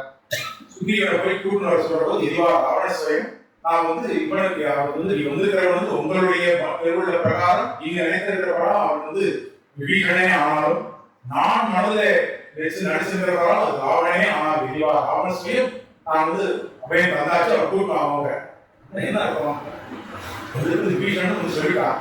இதுவா ராவணஸ்வயம் நான் அர்த்தம் அப்படின்னா என்ன சொல்றா, பல காரணங்கள் சொல்றா. வந்திருக்கிறவன் பீஷணன் எதிரியுடைய ராஜ்யத்திலிருந்து வந்திருக்கான், தப்பான இடத்துல தனக்கு ஆபத்துன்னு வந்திருக்கான். இந்த மாதிரி பல காரணங்கள் சொல்லி அவன் சேர்த்துக்க கூடாது, அவன் கெட்டவனா தான் இருக்கான், அவன் கெட்டவன் சேர்த்துக்க கூடாதுன்னு இந்த சுக்ரீவர்களுடைய எல்லாம் பதிலாம் சொல்றான். உடனே இவருக்கு ரொம்ப மனசு கஷ்டம். உடனே இப்படி சொல்றானே அவன் கெட்டவன் அதனால சேர்த்துக்க கூடாதுன்றாளே அப்படின்னு இது ஒரு பிரச்சனை ஆச்சு. இது ஒரு ஆர்குமெண்ட். இன்னொரு ஆர்குமெண்ட் இதெல்லாம் பார்த்துட்டு ஹனுமான் வந்து பார்த்துட்டே இருக்கும். இதுதான் விட்ட ஹனுமான் போய் பார்த்துட்டு வந்துருக்கான். அவன் அந்த எக்ஸ்பீரியன்ஸ் இருக்கு. அவனை கேட்போம், திருவடியை பார்த்து கேட்கறான், ஏப்பா நீ வாங்கி கொடுத்தே உனக்கு தான் நான் சொல்லவே இல்லை அப்படின்னு விஷயம் சொல்றேன். பெருமாள் நியமிச்சுட்டார் சொல்றேன்னு அவன் சொல்றான். சரி இவன் ஏதோ நமக்கு அனுகூலமா சொல்லப்படான்னு பார்த்தா பெருமாள். இவன் என்ன சொன்னான், திருவடி அவன் பீஷ்மன் ரொம்ப நல்லவன், நான் போனது பார்த்துருக்கேன், ரொம்ப வாக்குவன், அவன் ரொம்ப நல்லவன், அதனால அவளுக்கு அடைக்கலம் கொடுக்கலாம்னு சொன்னார். அப்போ பெருமாளுக்கு போவாட்டம் கையில் என்னது அவள் வந்து அவன் சேர்த்து விடலாம்னு சொன்னார். பெருமாளுக்கும் வந்து ரட்சணம்ன்றது வந்து ஒருத்தன் வந்து தவாஸ்மீதி ஜாசதேன்னு சொல்லியிருக்கார். உடனடியவனு சொல்லி சரணாகதி வந்துட்டாங்க அவனுக்கு அபயம் தருவேன்னு சொல்லியிருக்கார். இப்போ வந்து அதுக்கு எதிராக சொன்னவாள் அதை சுப்ரீம் பிரபதிகளா அவனுக்கு கொடுக்கக்கூடாதுன்னு சொன்னான். அவன் கெட்டவன், அவனுக்கு அபயம் கொடுக்கக்கூடாதுன்னு சொன்னார். இவருக்கு ஏற்ற மாதிரி இவனுக்கு அனுகூலமாக தான் சொல்லியிருக்கான் இந்த பெரிய சிறிய ஆனா அவனுக்கு நல்லவன் அவனுக்கு கொடுக்குறான். பெருமாளுக்கு அப்போ வந்து அதை வந்து பெருமை இல்லை. ஒரு ஸ்கூல்ல சேர்க்கணும் சுவாமி, ஒரு காலேஜ்ல பையன் வந்து ஸ்கோரை பார்த்தா எல்லாமே 90+ வாங்கிடலாம். அது மாதிரி ஒரு கிளாஸ்ல ஒரு 40% இருக்கான். 40% அந்த ஸ்கூல்லையோ காலேஜ் சேரப்பதே 90+ தான். எல்லாரும் ஆல் பாஸ் அப்படின்னு சொல்றது எனக்கு பிரயோஜனம். எங்க காலேஜ்ல தான் எங்களுக்கு வந்து 100% எங்களுக்கு ரிசல்ட் சொல்றது பிரயோஜனம். அது 30 வாங்குற பசங்கள், 40 வாங்குற பசங்கள், ஃபெயிலா போற பசங்கள், இந்த மாதிரி பசங்களெல்லாம் சேர்த்துட்டு அதுல நல்லா படிக்க வச்சு அப்போ ஆல் பாஸ்ன்னு சொன்னாங்க. அது ஒரு பெருமை. அதான் பெருமாள் என்ன நினைச்சார், பெருமை இல்லை, நான் நல்லவன் நான் சேர்த்துக்கிறேன், என்ன பெருமை, நல்லவனான சேர்த்துதான் ஆகணும், அது ஒன்றும் பெருமை இல்லையே. நீங்க என்ன சொல்றீங்க, அவன் கெட்டவன் அதெல்லாம் சேர்த்துக்க கூடாது. இவன் என்ன சொல்றான், திருப்படி நல்லவன் சேர்த்துக்கணும்ன்றான். இது 2 ஸ்டேட்மெண்டா போடுவோம். கெட்டவன் சேர்த்துக்க கூடாது, நல்லவன் சேர்த்துக்கலாம். இப்ப என்ன பண்ணணும், கெட்டவன் சேர்த்துக்க கூடாதுன்றதுல வந்து இருக்காங்க. சரி நல்லவன் சேர்த்துக்க கூடாதுன்றதால சேர்த்துக்கலாம் தான் வந்து இருக்காங்க. என்ன பண்ணணும், எழுதி காசா போடுவோம். கெட்டவன் ஆனாலும் சேர்த்துக்கலாம் அப்படின்னு சொன்னாக்க அது பெருமாளுடைய லட்சணத்துக்கு ஒரு பெருமை. இப்படின்னா காமிச்சாங்க. அப்போ விராட்டி இல்லாம எந்த ஒரு அவதாரமும் ஆபத்து. எனக்கு இந்த அப்போ பீஷ்ணன் சொல்ற போது சொன்னாங்க, சொல்லதான் வந்தோம். பீஷ்ணன் தனியா தானே வந்தான், அப்ப ராமன் தனியா தானே இருந்தான், விராட்டி கூட இருந்தாலும் அனுகூலம்னு சொல்றாரு. அப்ப தனியா தானே ராமன் இருந்தாலும் இல்லை. ராமன் சொல்றாங்க மயான் தத்தம் அவைன்னு சொன்னாரு. அதாவது என்ன அர்த்தம் அப்படின்னா, தத்தமானது மயா தத்தம் அபயம், அவனுக்கு அபயமானது என்னாலே கொடுக்கப்பட்டதுன்னு ஒரு அர்த்தம். நாமெல்லாம் சாதாரணமா பாக்குற அர்த்தம். ஆனா இந்த வியாக்கியாதாக்கள் என்ன எழுதுறா, மா அப்படின்னாக்க லட்சுமி அர்த்தம், மயாங்கிறது லட்சுமி ஆலயம் அர்த்தம். ரெண்டும் வந்து மயா தான். அகங்கிற சப்தத்துக்கும் மயா தான் 3ஆம் வேற்றுமை. மயா மா அப்படிங்கிற லட்சுமிங்கிற அர்த்தத்தை கொண்ட மாங்கிறதுக்கும் மயா தான் 3ஆம் வேற்றுமை. அப்போ அதுல என்ன எடுக்கணும், மயானாலே லட்சுமியாலே ஆல்ரெடி அபயம் கொடுக்கப்பட்டு விட்டது, ரெக்கமெண்ட் பண்ணப்பட்டு விட்டது. அதனாலே நான் தத்தம் கொடுத்தது, அவனுக்கு அபயம் கொடுத்து விட்டேன். சரி, ஆனா அபயம் சீதை எப்படி கொடுத்தா அப்படின்னா, திருச்சேட்டை அங்க வந்து சீதை கிட்ட சொல்லியிருக்காங்க, திருச்சேட்டை சரணாகதியில இப்படிலாம் சொல்லியிருக்கா, அங்க என்ன நடக்குதுன்னு ரொம்ப நல்ல நரபீஷனுடைய பொண்ணு இல்லையாவோ அப்ப சொல்லியிருக்கா. இந்த மாதிரிலாம் அரண்மனை நடந்ததுமா, அங்க வந்து விபீஷன் எங்க அப்பாவான விபீஷன் வந்து அவருக்கு நியாயத்தை தர்மத்தை எடுத்து தோசை இருந்தா, ஆனா எங்க பெரியப்பாக்கு வந்து அதெல்லாம் பிடிக்கிற சொன்னது. அதனால வந்து நீ வந்து ஜீக்குல மாம்சம் அப்படிங்கிறது இந்த குளத்திலே போடாது காமிடானி, நீ என் கூட இருக்க வேண்டாம், எனக்கு எதிரிகளை கூட நம்புவேன், ஆனா நீ கூட இருந்து குழி பறிக்கிறீங்க, எனக்கு எதிராக நீ பேசியிருக்கேன், அதனால வந்து எனக்கு அனுகூலமா பேச மாட்டேன், வெளியே போகணும் தூக்கி தெரிஞ்சா. அதனால எங்க அப்பா அழைப்பார், அது போராட்டாரோ எங்க அப்பாவும் சக சொல்லி செய்யுன்னு கூட ஒரு 4 டாக்டர் போராட. அதுதான் எங்க அப்பா. எந்த பாரா தெரியுமா, நேர சரி உங்களுடைய கணவரான நாயகர் நாதரான ராமன்கிட்ட போற அப்படின்னு பாரு. அப்ப லட்சுமி பிராட்டி போறாளா, இதெல்லாம் நம்ம குழந்தை இவன் நம்ம ராமன்கிட்ட போய் சேர்ந்து நல்லபடியா ஆட்ட சந்தி பெறணும் அப்படின்னு. அப்ப இவராலே நல்லபடியா ஆசீர்வாதம் பட்ட இவருடைய கடாட்சம் கொடுத்ததுங்க. அப்ப மேல சத்தம் எப்ப என்னுடைய பிராட்டியினாலே சீதையினாலே கொடுக்கப்பட்டு விட்டதோ அதனால இவருக்கு நான் தந்தேன் அப்படின்னு அர்த்தம். அதனால பீஷ்ணன் வந்ததோ தனியாதான் இருந்தான் அப்படிங்கிற கேள்விக்கு இதுதான் பதில். முன்னாடியே சீதா பிராட்டியை கடாட்சி கட்டப்படும், சீதை விராட்டியுடைய கடாட்சி வந்ததுனாலே அது சிவா சதாவை எடுத்து இவர் கொடுத்தார், அவரை ரட்சித்தார், அடைக்கலம் கொடுத்தார் அப்படின்னு ஆகும். இப்ப அதனால இவருடைய ஒவ்வொரு அவதாரத்தையும் விராட்டி கூட ஒப்புறார். இதுக்காக அவனை பிரிந்து இருக்க விடுதலை அப்படின்றது ஒண்ணு. ஒரு தனியாம்சம் எங்க போனாக்க போச்சுடுவார்.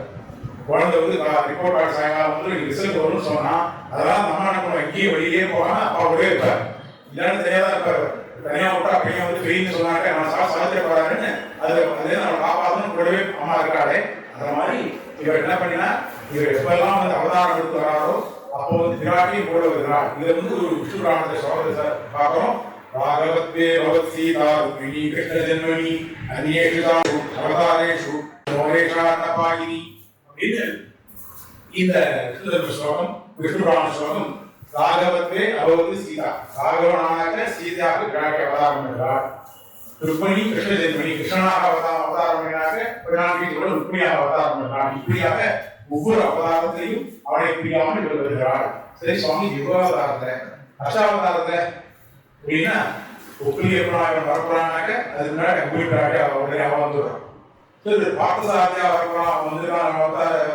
அஷ்டாவதாரத்தை வேதவழியா வந்துடுறான். ஒரு தேவநாதனா வந்தா பார்வதியா வந்துடுறான். இப்படி ஒவ்வொரு அவதாரத்திலையும் அஷ்டாவதாரத்திலையும் அவர் ஒரு பிராட்டியாக நீங்க மட்டும் பாருங்க இது எதுவுமே பிராட்டி வந்து ஒரு பிறந்தாலும் ரொம்ப ரேராதான் இல்லைன்னா அவர் வந்து அவதாரம் பண்ணிருப்போம். ஒரு ருக்மிணியா இருக்கட்டும் கிருஷ்ண சீதையா இருக்கட்டும் அவதாரம் பண்ண கோதா பிராட்டி அப்படிதான் அஷ்டாவதாரத்தையும் அவனை கல்யாணம் பண்ணிட்டு இப்படி அவள் வந்துள்ளாள் அப்படின்னு சொன்னாங்க. ராகவனுக்காக சீதையாகவும் கிருஷ்ணனுக்காக ருக்மிணியாகவும் அவதரித்த பிராட்டி எல்லா அவதாரங்களிலும் அவனை விடுவதில்லை அப்படின்னு சொன்னார். இந்த ஆனந்தமயன்னு சொன்னமே அதுல உபநிஷத்துல ஒரு விசாரிக்கிறார். பெருமாள் வந்து ஆனந்தமயன் அப்படின்னு ஒரு வார்த்தை ஒரு வாக்கியம் இருக்கு. அந்த ஆனந்தமயனாக்க அவனுடைய ஆனந்தம் எவ்வளவு சுவாமி அதை வந்து கனெக்ட் பண்ணணும். அவன் பெருமாள் ஆனந்தமயனாக அவருடைய ஆனந்தத்துக்கு குவான்டிஃபை பண்ணணும். எவ்வளவு குவான்டிட்டி எவ்வளவு ஆனந்தம் அப்படின்னு அதுக்கு சொன்னார். ஸ்ரீபாஷ்யத்துல முதல் அத்தியாயத்தின் முதல் பாதம் 6வது அதிகரணம் ஆனந்தமயாதிகரணம் ஆனந்தமயா அபியாசா ஆனந்தமயோபியாசா அப்படின்னு ஒரு சூத்திரம். அது என்ன சொன்னா பூர்வ பட்சத்துல நம்ம சித்தாந்திகள் அல்லாதவர்கள் என்ன சொன்னா பெருமாள் ஒரு பிரம்மத்தை வந்து ஆனந்தமயன்னு சொல்ல அர்த்தம் இல்லை. ஜீவன் தான் ஆனந்தமயன். ஜீவனுக்கு அளவிட முடியாத ஆனந்தம் இருக்கு. அதனால அவனை தான் ஆனந்தமயனா சொல்லணும், பெருமாளை சொல்ல வேண்டாம் அப்படின்னு ஒரு பட்சம் தான் நம்ம ரொம்ப உள்ள போற அப்போ சொல்ற அப்போ வேதம் சொல்றத ஆனந்தமயன் ஆனந்தத்துக்கு குவான்டிஃபை பண்ணணும்னா ஒரு ஆனந்தம் மல்டிப்ளை பண்ணிட்டே போகும் அப்படின்னு முன்னாடி ஒரு மனுஷனுடைய ஆனந்தம் மனுஷனுக்கு ஒரு ஆனந்தம் அப்படின்னா அதை குவான்டிஃபை பண்ணா ஒரு மனுஷ ஆனந்தம்ன்றது எவ்வளவு ஒரு மனுஷன் இருக்கான் சுவாமி அவனுடைய ஆனந்தம் இவ்வளவுதான் மனுஷ ஆனந்தம் இருக்க முடியும் மேக்சிமம். அப்போ சொல்ற ஒரு யுவாசியா நல்ல இளமையான ஒரு மனுஷன் நல்ல இளமை பொருந்தி இருக்கணும். யுவாசியா நல்ல யுவனாக இருக்கணும், நல்ல இளமை பொருந்தியவனாக ஒரு நல்ல இளைஞராக இருக்கணும். வித்யாபரா என்ன பண்ணணும் அபரிமிதமான விதி சின்ன வயசுல நிறைய விதி பண்ணி காலட்சேபம் பண்ணி நிறைய வாசிச்சு வேற ஏதாவது நல்ல ஞானத்தோட இருக்கும். அது இருந்தா மட்டும் பாராது, அடுத்த வாழ்க்கை சொல்ற அளவுக்கு அவங்களுக்கு கெப்பாசிட்டி இருக்கும், போதனா சக்தி இருக்கும், பலருக்கும் போதிக்கிற அளவுக்கு சாமர்த்தியம் இருக்கும். அப்புறம் மனோபலம் ஒன்றாம இருக்கும். ஏதோ சில கட்டங்கள் வந்துட்டாங்க மனசு போய் இன்னைக்கு காலட்சேபம் சொல்லாட்டா பரவாயில்ல நீ பாட சொல்லாட்டா பரவாயில்ல உட்காந்துருப்பாரு. மனோபலம் ஒன்றாதான் இருக்கலாம். தேவரம் இதெல்லாம் ஒண்ணா தேவரம் ஆரோக்கியம் இருக்கும், நல்ல ஆரோக்கியம் இருக்கும். அப்புறம் இந்த லோகத்துல இதெல்லாம் ஒரு ஐஸ்வர்யம் பேர் இருக்கோ அந்த ஐஸ்வர்யம் எல்லாம் இவனதான் இருக்கும். இவன்கிட்ட இல்லாத ஒரு ஐஸ்வர்யம் இன்னொரு இருக்கு, இவனோட ஜாஸ்தியா இருக்கக்கூடாது. இவன்கிட்ட எல்லா ஐஸ்வர்யம் இருக்கணும். அப்ப என்ன இவன்கிட்ட இளவயதனாக இருக்கணும், எல்லா விதியும் பாரங்கதான் இருக்கணும், எல்லா விதியும் வந்து இவன் வந்து ஸ்பெஷலைஸ் பண்ணிருக்கணும், எல்லா ஸ்பெஷலைஸ் பண்ணி எல்லா ஞானத்தையும் பெறவனா இருக்கணும். அந்த ஞானத்தை அடுத்தவர்களுக்கு ஷேர் பண்ண முடியாது அந்த ஒரு புத்தி கூர்மையும் போதனா சக்தியும் இருக்கணும்.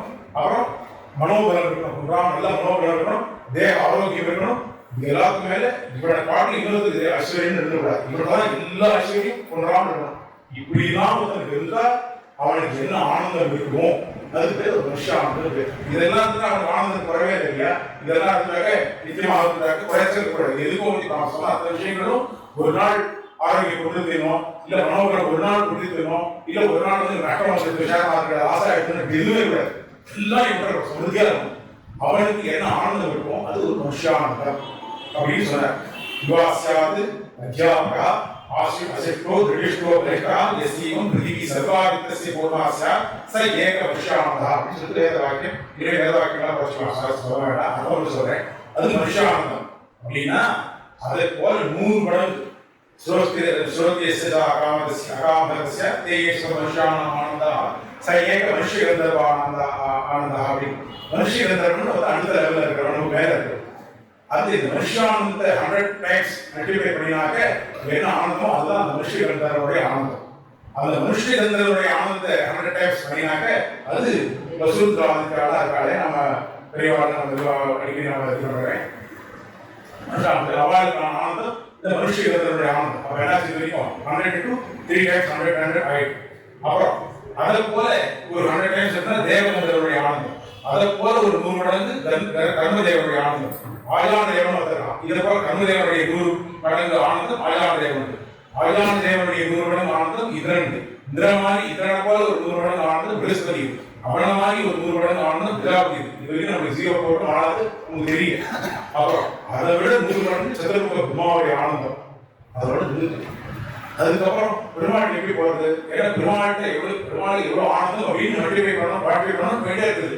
ஆனா இது மல்டிப்ளை பண்ணி 100 டைம்ஸ் கொண்டே போய் சதுர்முக பெருமாள் போய் இருக்கு. ஏன்னா இது வரைக்கும் சொன்ன எல்லாருமே ஏதோ ஒரு காலத்தில் கர்மவசப்பட்டு கர்மத்தினாலே பிறந்து அந்த அவதாரம் இருக்கிறவர். ஆனா பெருமாளும் அவசியம் அகர்ம விஷயம். அவருக்கு நாம எத்தனை டைம்ஸ் போட முடியும் அப்படின்னு சொல்லி இந்த வேதம் வந்து மறைச்சு போயிடுவான் இல்லையா? சொல்லி அவனை வந்து இதுக்கு மேல வந்து மல்டிப்ளை பண்ண முடியல, அதோட நிறுத்து இப்படி. அதனால பெருமாளுடைய ஆனந்தங்கிறது மல்டிப்ளை பண்ண முடியலை அப்படின்னு நிறுத்து.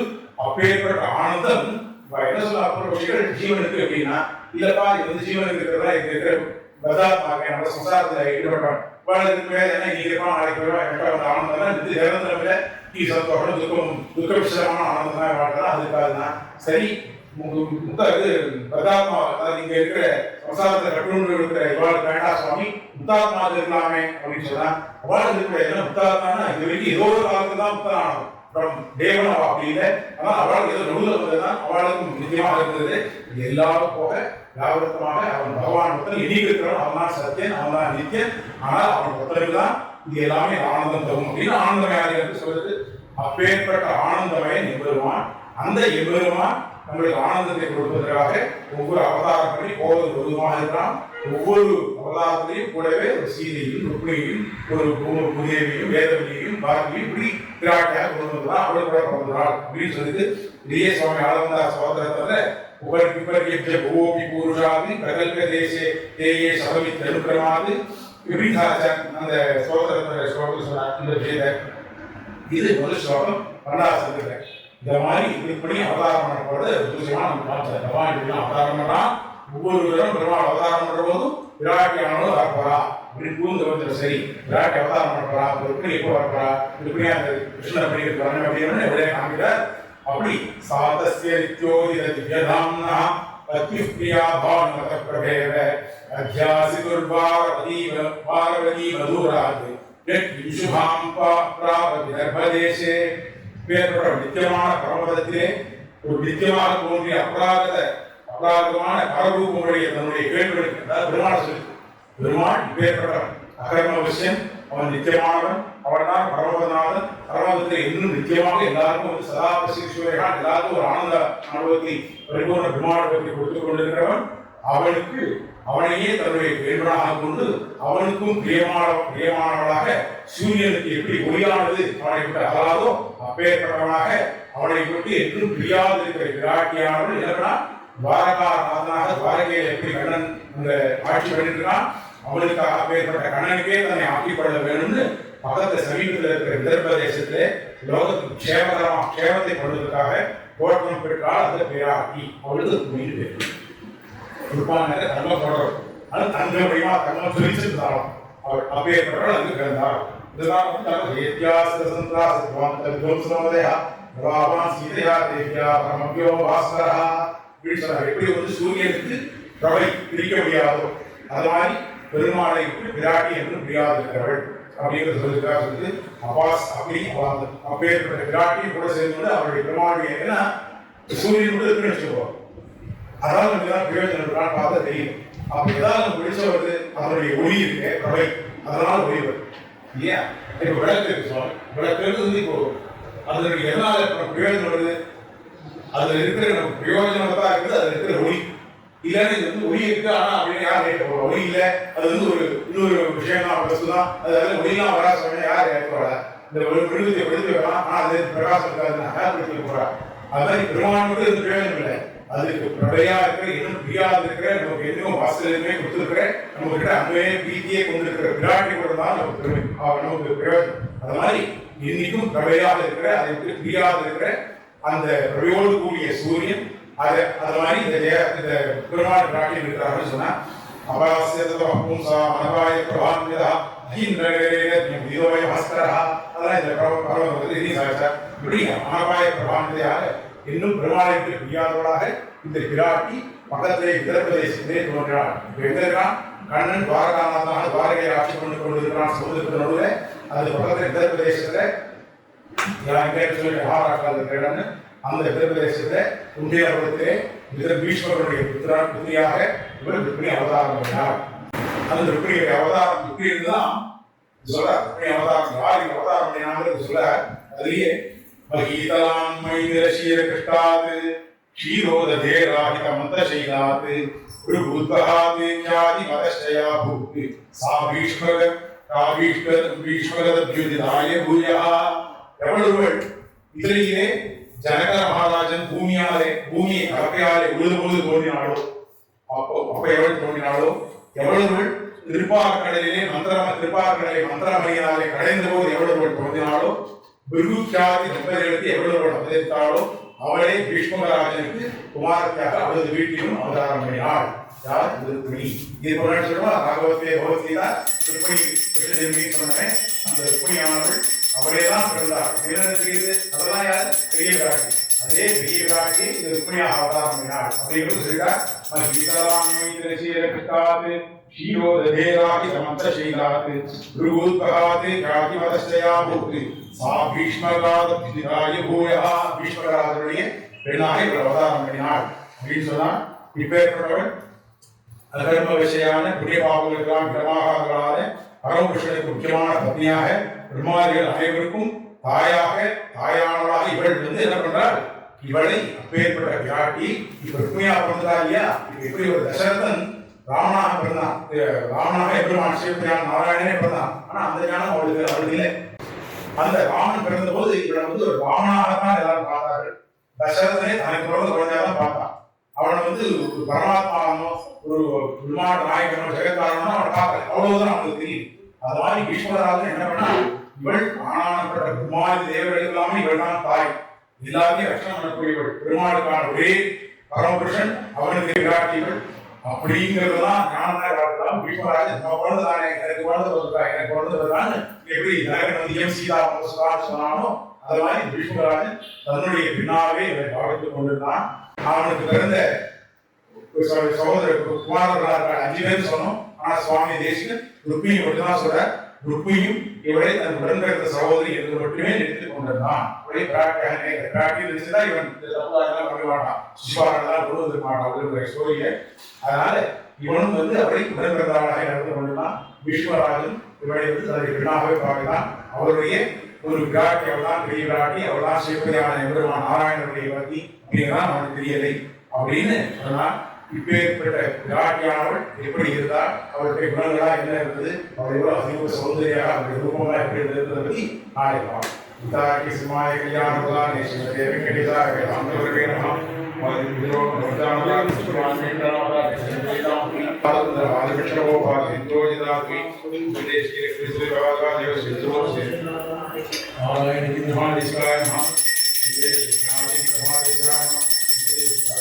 வனமாளதி